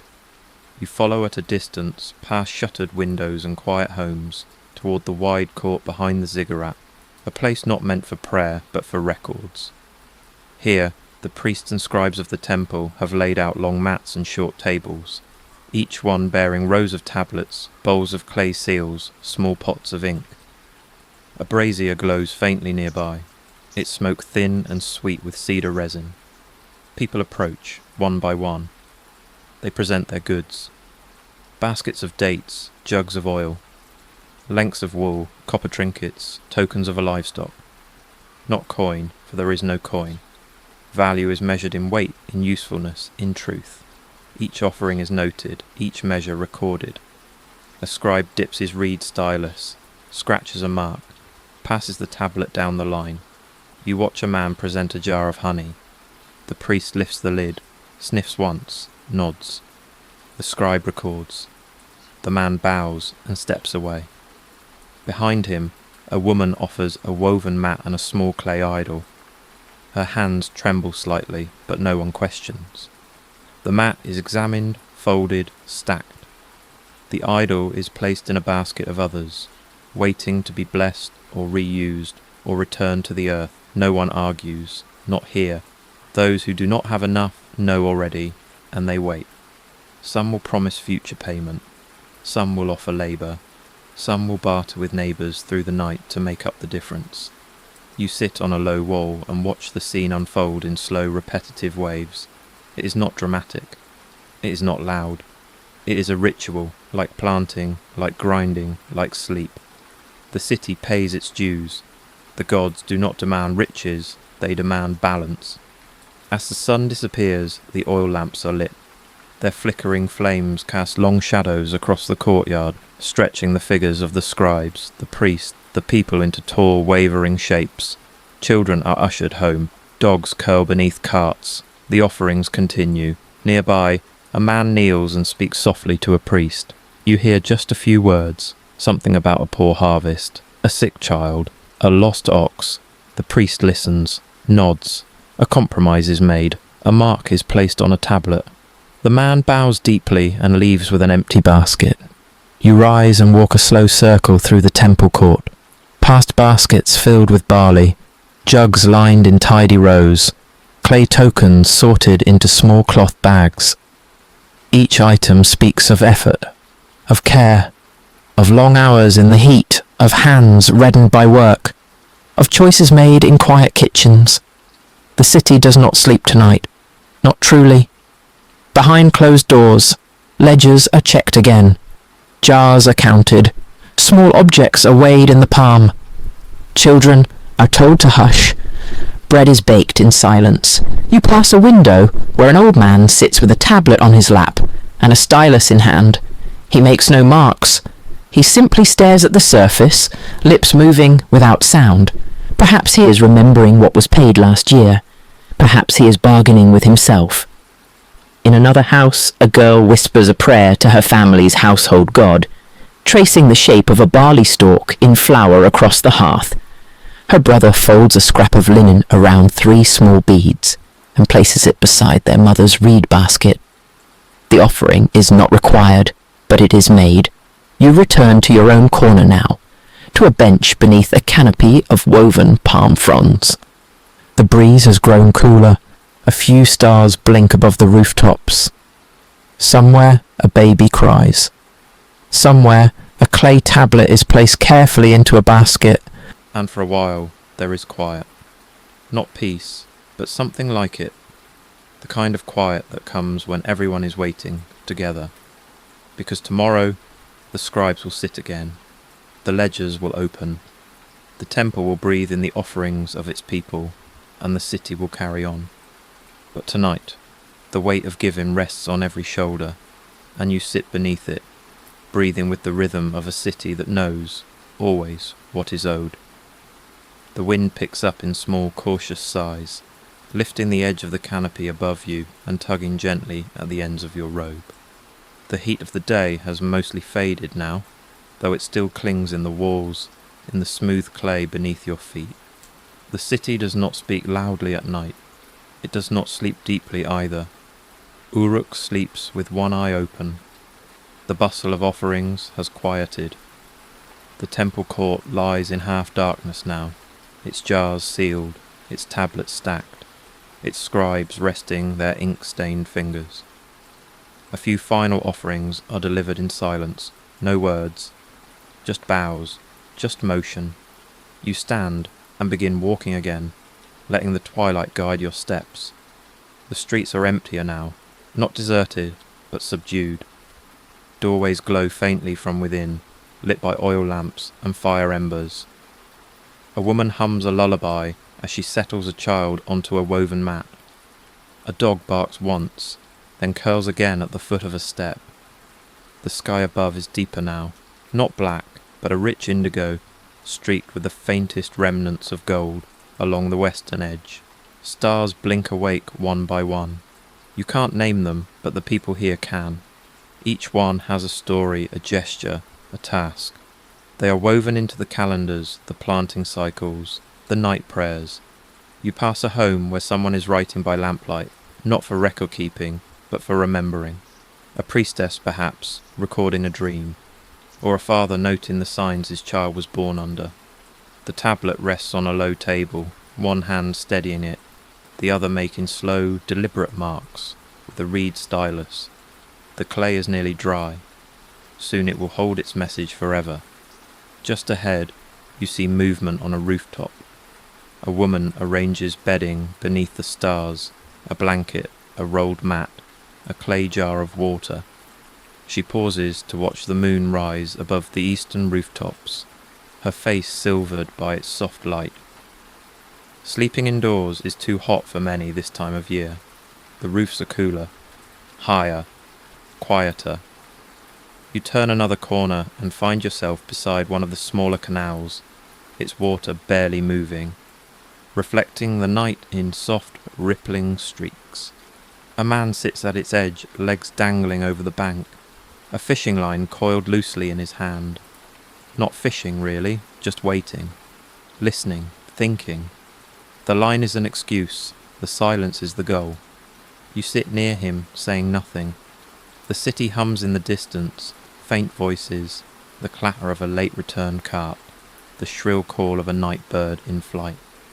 The water gurgles softly at the banks. A frog croaks, then another. The two sounds alternate in lazy rhythm, never in hurry. Somewhere, a baby begins to cry, then stops. Somewhere else, a jar falls and cracks. A voice sighs, a broom sweeps. The city moves in tiny ways, even in rest, especially in rest. You rise again and cross into a courtyard where 3 children sleep in a row beside a basin of water, their limbs splayed, their breath slow and even. A woman dozes nearby, her back against the wall, one sandal fallen from her foot. A cat curls beside a pot of grain, tail flicking in a dream. The night wraps around them like a blanket. You walk on, past the quiet rooms of weavers, of potters, of servants. Some still work. A girl kneels before a loom, adjusting a warp string that's gone loose. A man carefully seals a jar with wax, his mouth pursed in focus.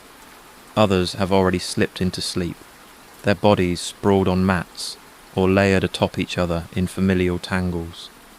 No one sleeps alone here, not if it can be helped. You find yourself near the outer wall, where a guard walks his route slowly, staff in hand, head bowed. He does not expect danger, he walks for rhythm, for habit, for reassurance. He hums a song with no words, only syllables, carried on the night air like smoke. He nods at you, you nod back. There are no torches, no lanterns, only starlight and memory. The city does not need to see far at night. It knows its shape, it trusts its feet. The alleys curve gently. The walls guide the way. Even blindfolded, someone raised here could find their path. And now, you step onto a rooftop, one left open and bare. No one there now. But someone's mat remains. You lie down for a moment, back to clay, face to sky. The stars are clearer here. You hear the city's breath, slower now, deeper, fuller. It exhales through reed mats, through open courtyards, through the soft murmurs of sleepers. And though it never fully closes its eyes, Uruk lets down its guard just a little. The city dreams, of floods and harvests, of gods and omens, of debts paid and promises kept. And in that dream, it murmurs to itself, a language of sandals in dust, of oil on stone, of babies wrapped in woven cloth, of dried figs and cracked tablets. You close your eyes. The clay beneath you is warm, and somewhere below, in the darker corners of the granaries and the reed baskets, another rhythm stirs, a softer one, the rustle of rats, the scrape of claws, the shared breath of the cradle's smallest inhabitants. The rustling begins just past midnight. Software subtle, almost imagined, a scrape of something small against stone. The hollow bump of a gourd shifted ever so slightly. A quick darting footfall, followed by stillness. Uruk is never entirely still, not even in its sleep.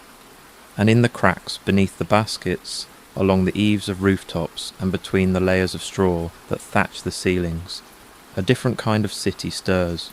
You are still lying on the rooftop, the stars cooling above you, your body beginning to settle into the earth's slow rhythm.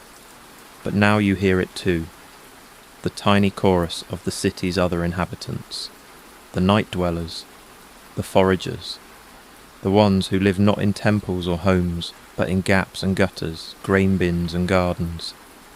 Rats. You roll slowly onto your side, gaze down toward the courtyard below.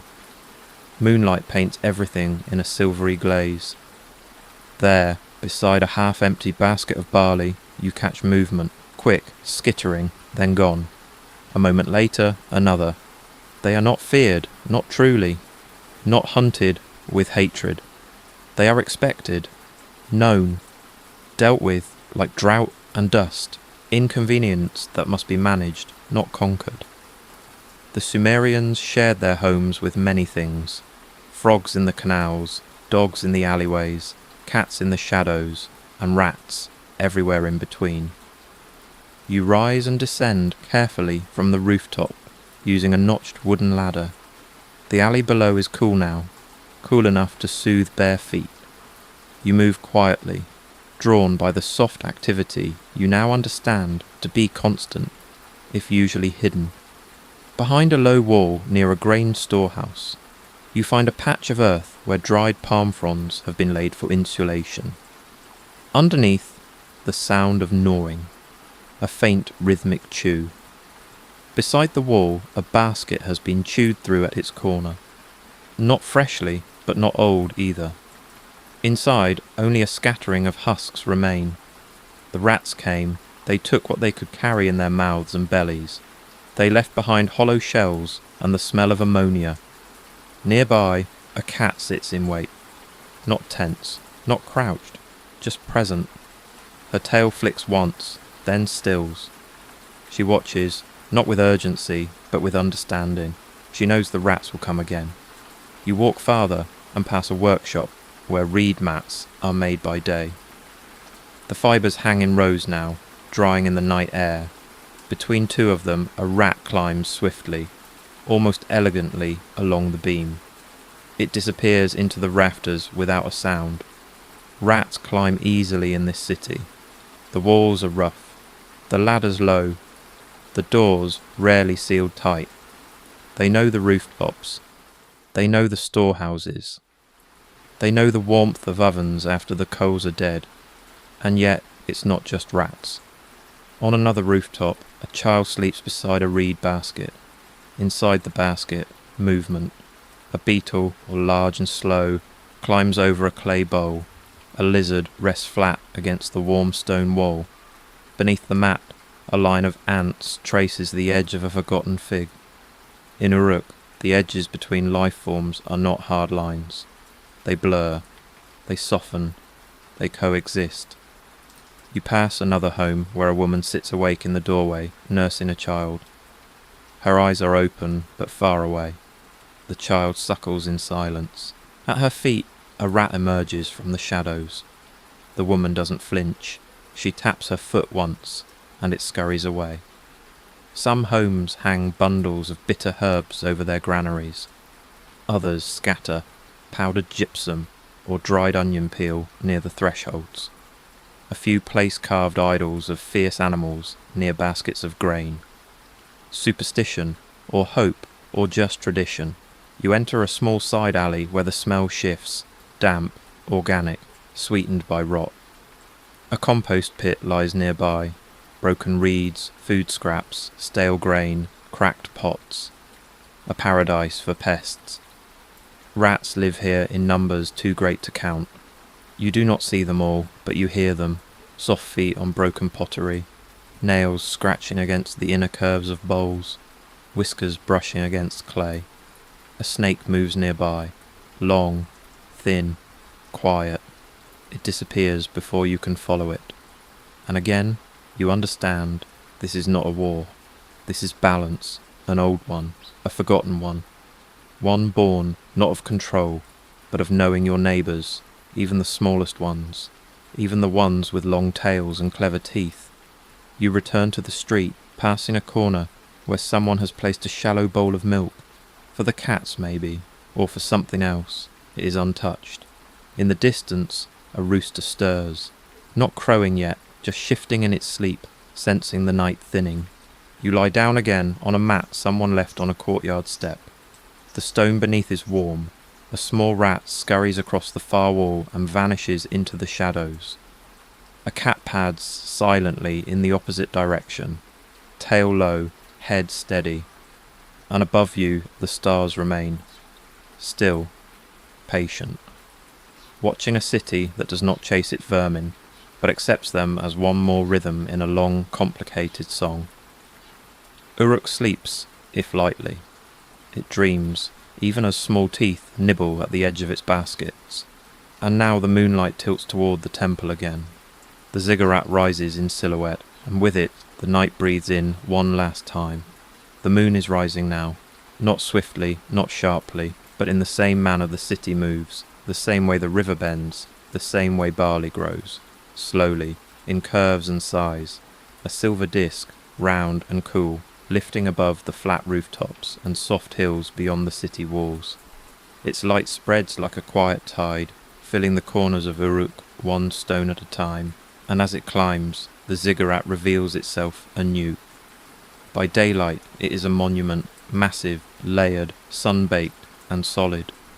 But by moonlight it is something else, not heavier, lighter even. Less of a building and more of an idea.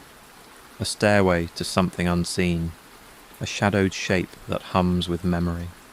You walk slowly through the dim streets toward it again. The city has hushed further still. Most sleepers have settled into their dreams. A few flickers of lamplight still dance in doorways, but even those grow tired now. The canal is quieter, the rats less bold, even the cat seems still. The ziggurat rises before you, layered like a sleeping beast, each tier wider than the one above, each one edged in shadow and silence.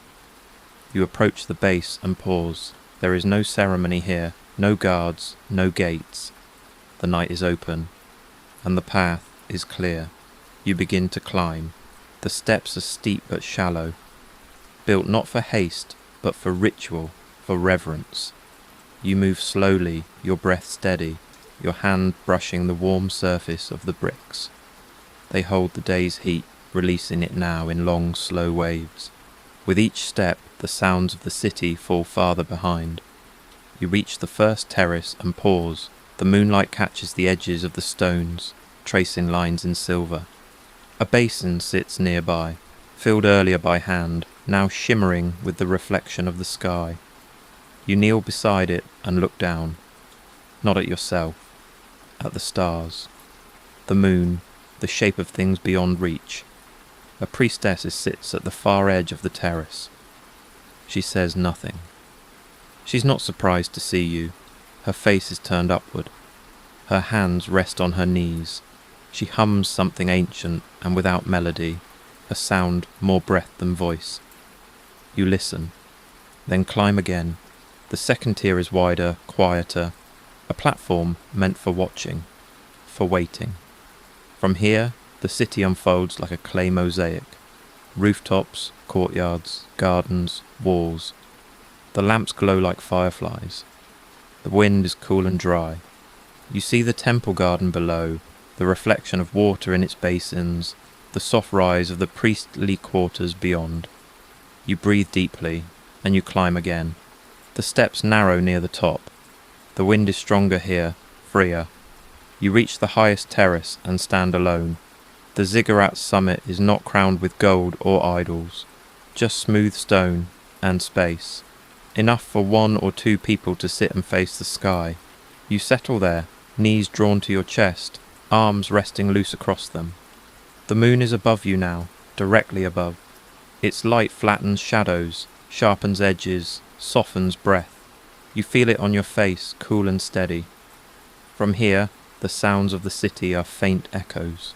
A laugh carried on wind, a cough from a rooftop, a splash from a restless fish, but mostly there is stillness, only your own heartbeat, your own breath. This high the gods are closer, not in the way of thunder or power, but in gentleness, in proximity. You feel the closeness of stars, of stories, of every footstep that brought you here. You close your eyes. Behind your eyelids, the world still moves. Barley sways, ink dries, clay sets, rats scurry. But you are still, and the moon watches. A breeze brushes your skin. The stone beneath you warms your back. Somewhere below, a child dreams of oxen and figs. A scribe turns in his sleep. A dog shifts beside a doorway, and high above it all, you sit, not to watch, not to wait, but simply to be. The wind changes. It carries a different scent now. Not temple smoke or barley stew, but something older. Something that smells like riverbanks and floodwaters. Something that carries a memory of what was here before the city and what may come again. A warning. A promise. You rise. Because just beyond the edge of the city, past the canal, past the gardens, past the barley fields and the goat pens, the river waits, and the river is never still for long. You descend the ziggurats slowly, your hand brushing the stone edge for balance. The steps are smooth beneath your feet, still warm in places, cool in others where shadow lingers. Each level you pass brings back the sound of the world below, faint, soft, but present. A breeze stirs, rising from the east. It carries a familiar scent now. Rich, wet, alive, the scent of the river. You follow it, drawn past the temple walls, past sleeping doorways and the curled forms of dogs in alleys, past the faint flicker of the last rooftop lamps. The earth darkens here, softens. The walls give way to reeds, to soil, to the sound of crickets and frogs, and the low murmuring hush of moving water. You approach the edge of the great Euphrates. It doesn't announce itself, it simply is, a wide, slow serpent in the night, always moving, always hungry. The moonlight dances across its surface in silvery streaks, like scales shifting under skin. The river does not roar, it does not shout, but it is powerful, and every person in Uruk, scribe, or servant, priest, or potter, knows that power. You crouch beside it now, near a carved stone embankment, reinforced with bundled reeds. The water laps quietly at the edge, the sound like someone whispering from a dream. The current is gentle, but you've heard the stories. Everyone has. The river has teeth. In a city as old as Uruk, memory lives not just in clay tablets, but in tales. Tales told by grandmothers to children as they braid hair or mend sandals. Tales told by priests in temples. Tales written without stylus or script, but carried in breath. They say that once, many lifetimes ago, the river rose without warning. The rains came, but the land was dry, cracked from a long, lean summer. The water did not seep into the ground. It ran over it, it ran into it, and then it ran into Uruk. Walls meant to hold it were swallowed. Homes were lifted and carried like driftwood. Goats and jars and bricks all swirled together in a roar that echoed like a second sky. People clung to trees, to rooftops, to each other. Some lived, some were carried away. They say when the waters receded, the city had changed. Whole neighbourhoods gone, new pools where streets once ran. Temple gardens ruined, granaries emptied, names lost. And so the Sumerians learned. They built higher walls, dug deeper channels, watched the skies and wrote down omens. They gave offerings, burned incense, tied charms of clay and reed to the doorways of homes. They did not try to stop the river. They prepared to be remembered by it, because in truth the river has always been both father and thief, the giver of fields and the taker of streets. Without it, Uruk would not have barley or fish or trade. But with it, Uruk also carries fear. Not loud fear, just a hum, low and constant, like the sound beneath the water's surface. You rise and follow the bank a short way, passing a man asleep on a woven mat, his fishing line still tied to his toe. The water moves past him without notice. Beyond, 2 oxen stand tethered near a ferry landing, their eyes catching the moonlight, blinking slowly. The reeds rustle. You pause. A heron lifts silently from the shallows and glides low over the water, its wings wide and pale. It lands farther down the bend, where the canal splits from the main flow and snakes back toward the heart of the city. You walk on. At a small shrine near the river's bend, you find a basket filled with dried flowers and a cracked jar of beer, A river offering, perhaps from a farmer, perhaps from a mother, someone asking for safety, or forgiveness, or rain, but not too much, always that balance. The stories say the gods live in the sky, but the river remembers. It remembers every fallen jar, every coin dropped by accident, every whispered promise, every scream lost to the flood. You kneel and touch the water, not with fear, but with acknowledgement. It is cooler than you expect, alive, restless, carrying grains of far-off soil and seeds not yet born. You let your fingers drift in the current, and you wonder how many hands have done the same. How many voices have stood here and spoken to the water? How many names it has carried? How many it has forgotten? The wind shifts. You rise and step away. The path beside the river begins to narrow. A pile of broken bricks lies ahead. Remnants of an old wall, perhaps, or a flood marker knocked loose by time. You step around it, and now, rising beyond the reeds and rooftops, you see the city again, the ziggurat, the temple walls, the rooftops curled in sleep, still standing, still listening, but quieter now. Because even in this age of clay and chants and careful measurement, there are nights when the omens fall silent, and when they do, the people listen more closely. You walk back slowly from the riverbank, your footsteps muffled by silt and reeds, the air heavy with moisture and meaning. The wind has grown hesitant, as if unsure of its place between night and dawn. The city lies ahead, quiet in its knowing way. But you feel something now, a hush deeper than sleep, a pause beneath the surface of everything. Tonight, the omens have gone quiet. In Sumerian life, the world is rarely silent, not in the way we understand it today, meaning hums beneath every shadow, every footprint, every flicker of flame. The gods do not speak with words, but with signs, smoke that bends the wrong way. A goat born with an extra hoof, a dream that arrives 3 nights in a row, identical each time, a crack in a pot shaped like a fish instead of a feather. But now, nothing. No smoke with messages, no dreams worth writing, no birds flying the wrong way at dusk. The city notices, though few say it aloud. The priests sense it, the temple scribes hold back on fresh tablets. The priestesses leave offerings untouched just a little longer, as if hoping for a whisper from the divine. You pass a home where the hearth still glows. A man sits cross-legged before it, reading not from a tablet, but from his hands, the lines, the scars, the swelling near a knuckle. He mutters to himself, not words. Questions, maybe, or half-prayers. The Sumerians believe the gods speak often, in fire, in liver, in stars. There are those trained to read such things, haruspices, who examine the liver of a sacrificed animal as if it were a map of the future, astronomers who track Venus and record her dance across the sky, dream readers who know when a barley field means famine and when it means birth. But now, the livers offer no signs. The stars move, but quietly. Dreams come, but they vanish by morning like smoke in a windless room. You make your way to the outer courtyard of the temple, where a lone scribe sits with an unmarked tablet on his lap. He leans forward, stylus in hand, then stops.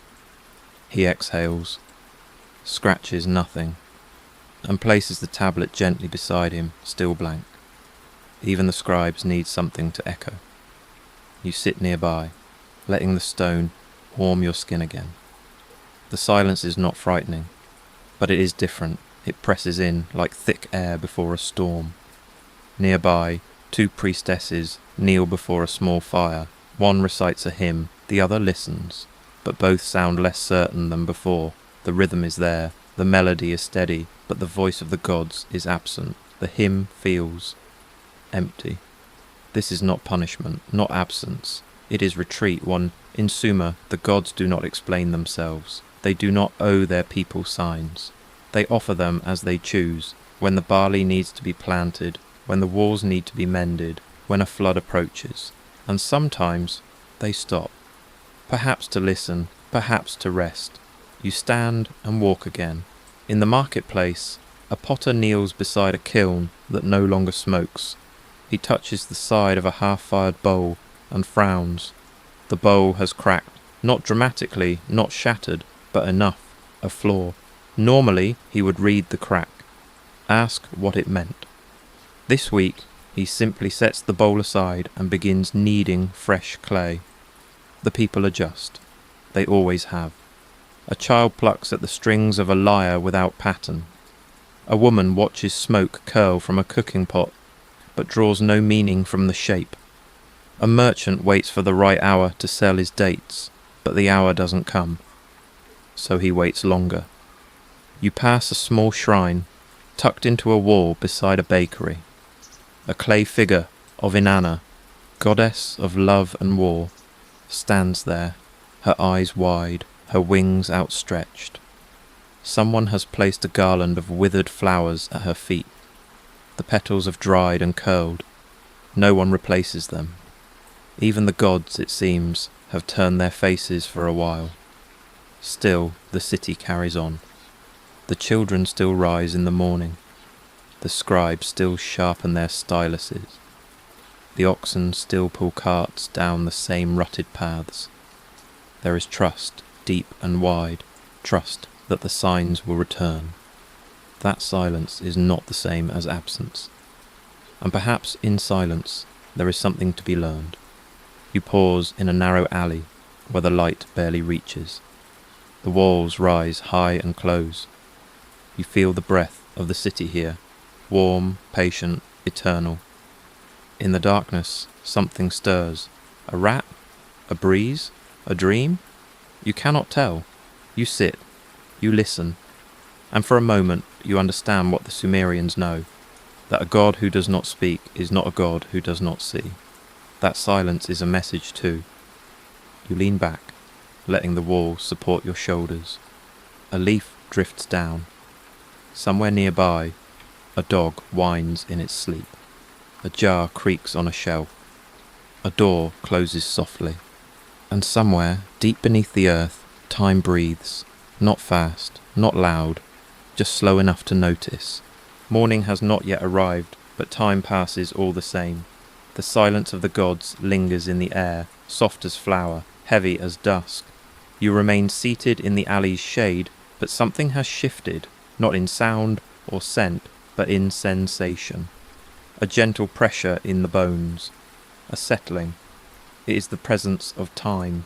The Sumerians do not think of time as a line, stretching forward.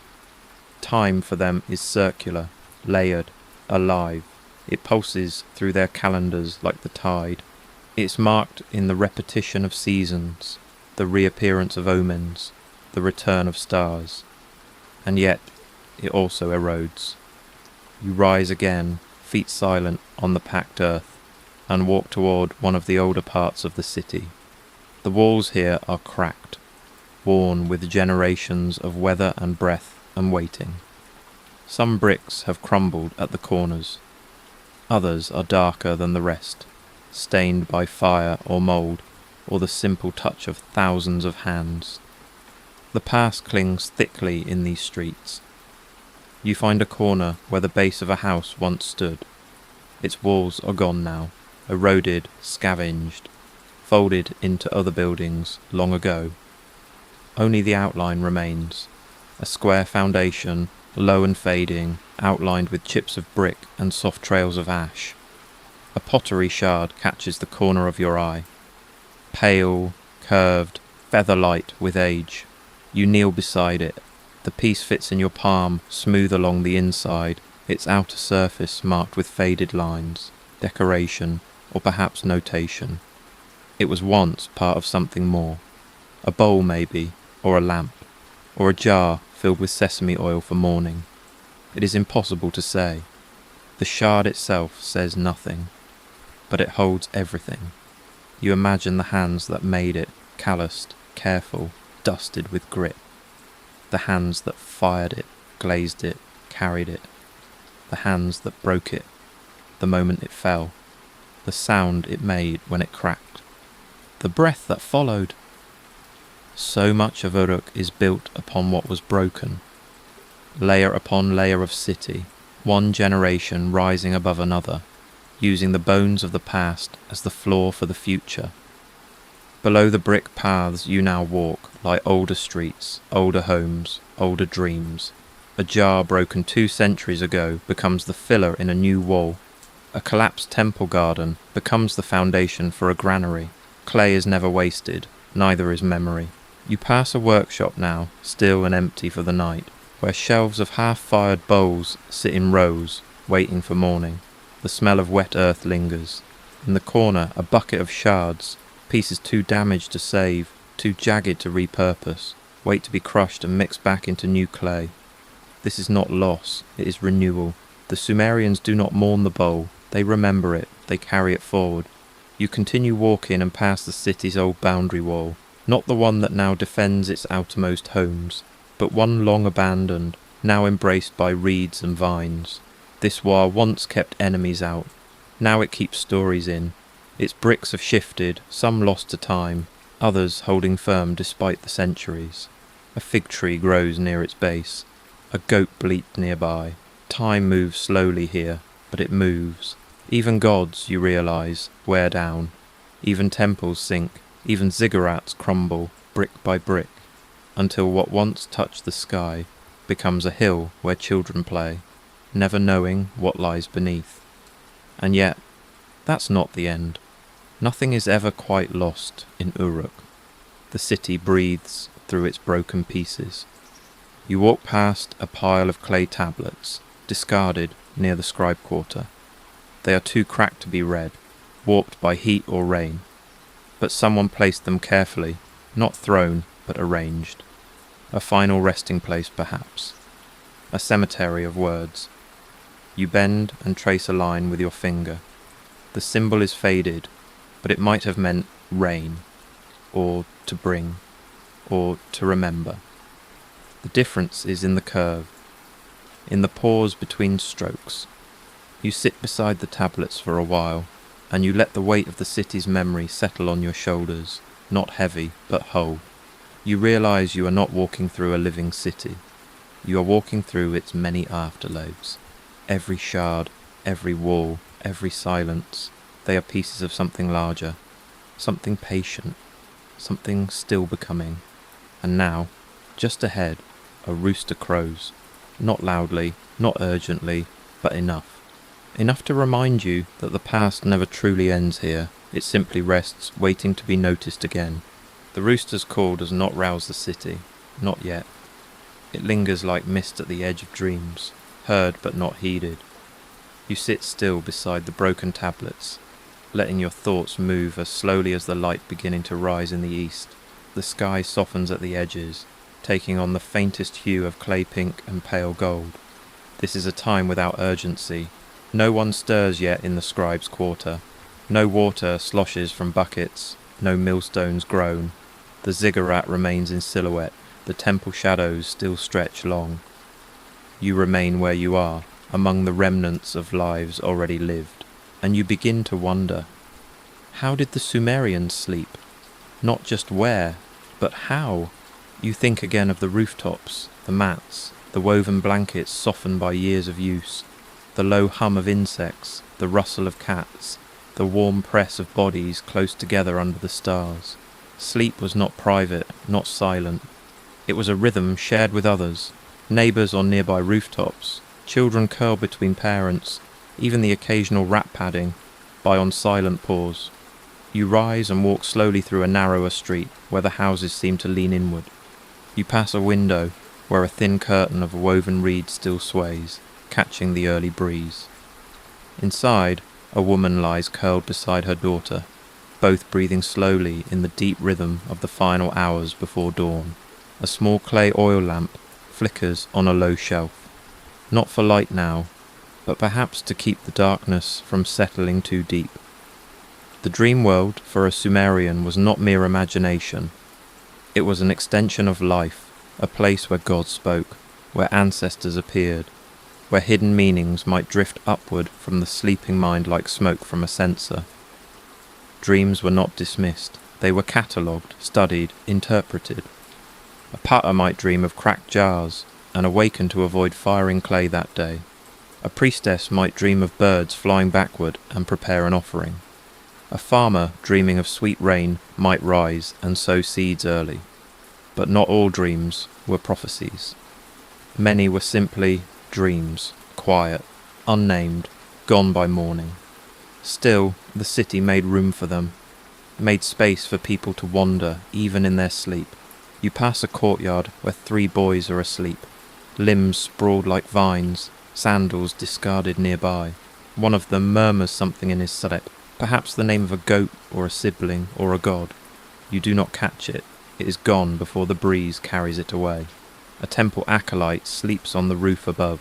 You see her fingers twitch as if moving a stylus in a dream. Perhaps she is copying hymns in her sleep, working through lines she forgot to finish during the day. Or perhaps she is dancing. The stars begin to fade now. The sky moves from ink to blue. A fig leaf falls from a rooftop. A dog stretches and yawns without opening its eyes. The city is waking slowly, but not fully. There is still time to drift, and now you feel it, not just the weariness of your body, but a kind of ancient softness settling in your limbs, the long, gentle pull of time and quiet. You have walked, watched, breathed in the clay and the silence. You have carried the weight of 1,000 unnoticed details, and now you can rest.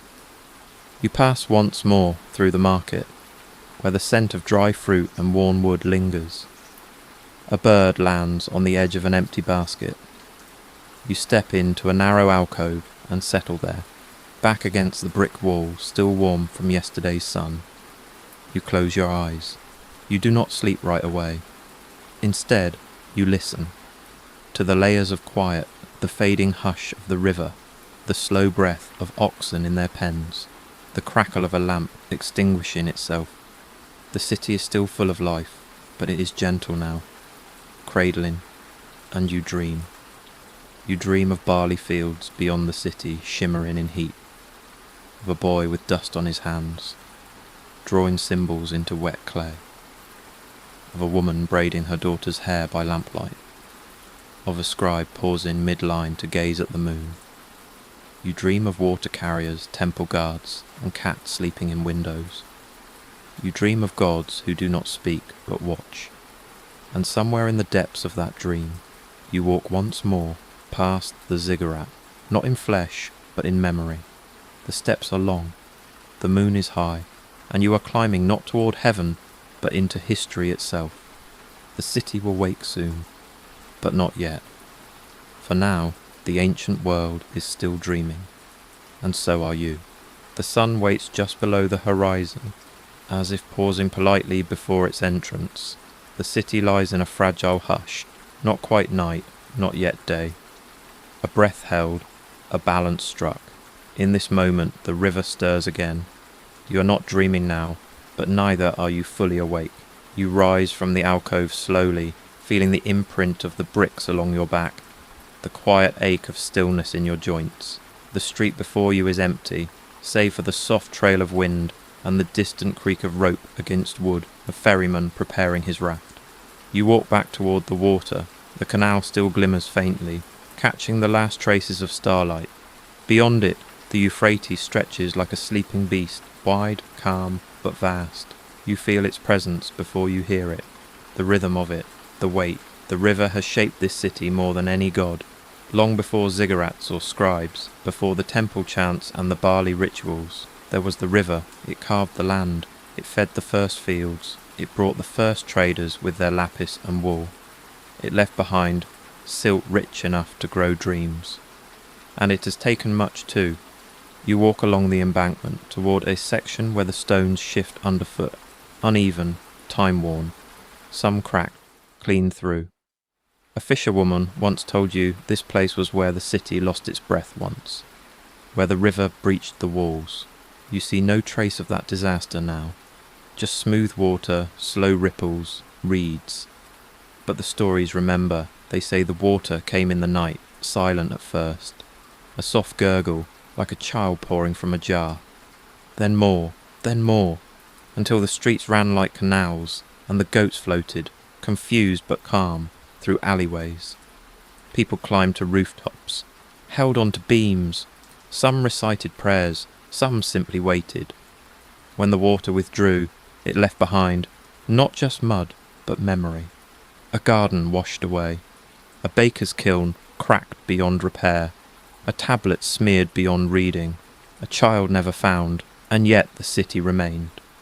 They rebuilt the walls, of course, higher this time. They offered more to Enki, god of water and wisdom. They carved flood markers and watched the clouds more carefully, but they never cursed the river, never dared, because without it there is no Uruk. You sit again, this time near the old ferry landing. The boards are slick with dew, the rope warm from the ferryman's touch. He nods as he passes, pushing off gently, letting the river carry him downstream in silence. His cargo, just a jar, a sack of millet, maybe a message wrapped in reed paper, bound for a cousin in another city. The river connects more than it destroys. It carries boats and rumours and the echoes of temple drums. It carries dead fish and wedding songs. It carries time. You look across its surface toward the far shore, a shadowed mirror of this one, blurred by morning mist. Somewhere beyond it lies another city, another ziggurat, another scribe scribbling in pre-dawn light, another mother rubbing sleep from her child's eyes. But here, now, you are with this river. It hums softly as it moves past, swirling around an anchored pot, nudging a cluster of reeds, catching the light of the first golden ray. You dip your fingers in again. The water is warmer now. It knows the sun is near. The river is not angry nor kind. It does not love nor hate. It remembers. And in its memory, Uruk lives. You stand slowly, the hem of your robe damp with dew, and walk one last stretch of the bank. Ahead, a boy tosses pebbles into the water, not for prophecy, not for prayer, just to watch the rings ripple outward. He smiles when one lands just right. You nod to him, he nods back, and the ripples fade, as all ripples do, but the river flows on, just as it always has. You leave the river behind, though its presence clings to your skin like mist, like memory. Your feet trace a slow path back through the waking city, though it hardly feels as if it is waking at all. Not in a sudden burst, not with bells or bustle, just returning. The rooftops begin to stir, first one, then another. A grandmother leans out over the edge of her home, emptying a bowl of wash water into the alley below. Her movement is slow, practiced. She does not look around, because she does not need to. She knows this street, this moment, this light. Elsewhere, a millstone groans its first slow turn. A chicken clucks. A boy stretches, arms raised to the sky as if to greet it. But the pace remains soft. Even in the return of motion, the city is hushed. You feel it in your bones now. That rhythm of ancient time, steady and deep as breath. You wander back through the streets with no need to hurry, no need to mark time. The hours here are not hours at all, but layers. Layers of footsteps and walls and sky. Layers of work and waiting and silence. And through it all, Uruk stands, not in defiance of time, but in conversation with it. You find yourself again near the temple district, the walls casting long morning shadows now. The ziggurat glows faintly gold at the edges, its bricks warming. And you remember the first time you saw it just hours ago, rising out of the night like a stairway to thought. Now, in the light, it seems less divine, more human. Built by hands, carried brick by brick, layer by layer, like everything in this city. You pause near the garden once more, the one that cradles the scent of herbs and honeyed dust. A young woman crouches near a patch of coriander, plucking the stems slowly, humming to herself in a melody that is barely there. It may be a prayer, it may be nothing, but it lingers in the air, caught between time and place. This is what life is here. Not grand, not loud, endless repetition, tenderly held. You pass a scribe's courtyard, where a tablet lies open and drying in the sun. A single line written upon it, nothing more. You cannot read the symbols, not truly, but you understand the intent. Someone wanted to be remembered, to leave a mark, to place a thought into clay so it would not be lost. Perhaps that is the point of it all. You keep walking. In a nearby home, 2 children squabble gently over a bowl of dates. A mother hushes them with a look, not unkind, just tired. You feel the weariness in the air, not fatigue, but the old kind of tired, the kind that comes with lives fully lived, shoes worn through, lamps lit and relit, walls patched and patched again. You reach the outskirts once more, past the reed houses, past the tethered goats. The sun is higher now, and the first true warmth of day rises from the ground in waves. The air is fragrant with ash and honey and bread beginning to bake. A cart creaks in the distance. A temple drum sounds once, softly like a yawn, and the city breathes again. It does not need you to witness it. Uruk has existed before you.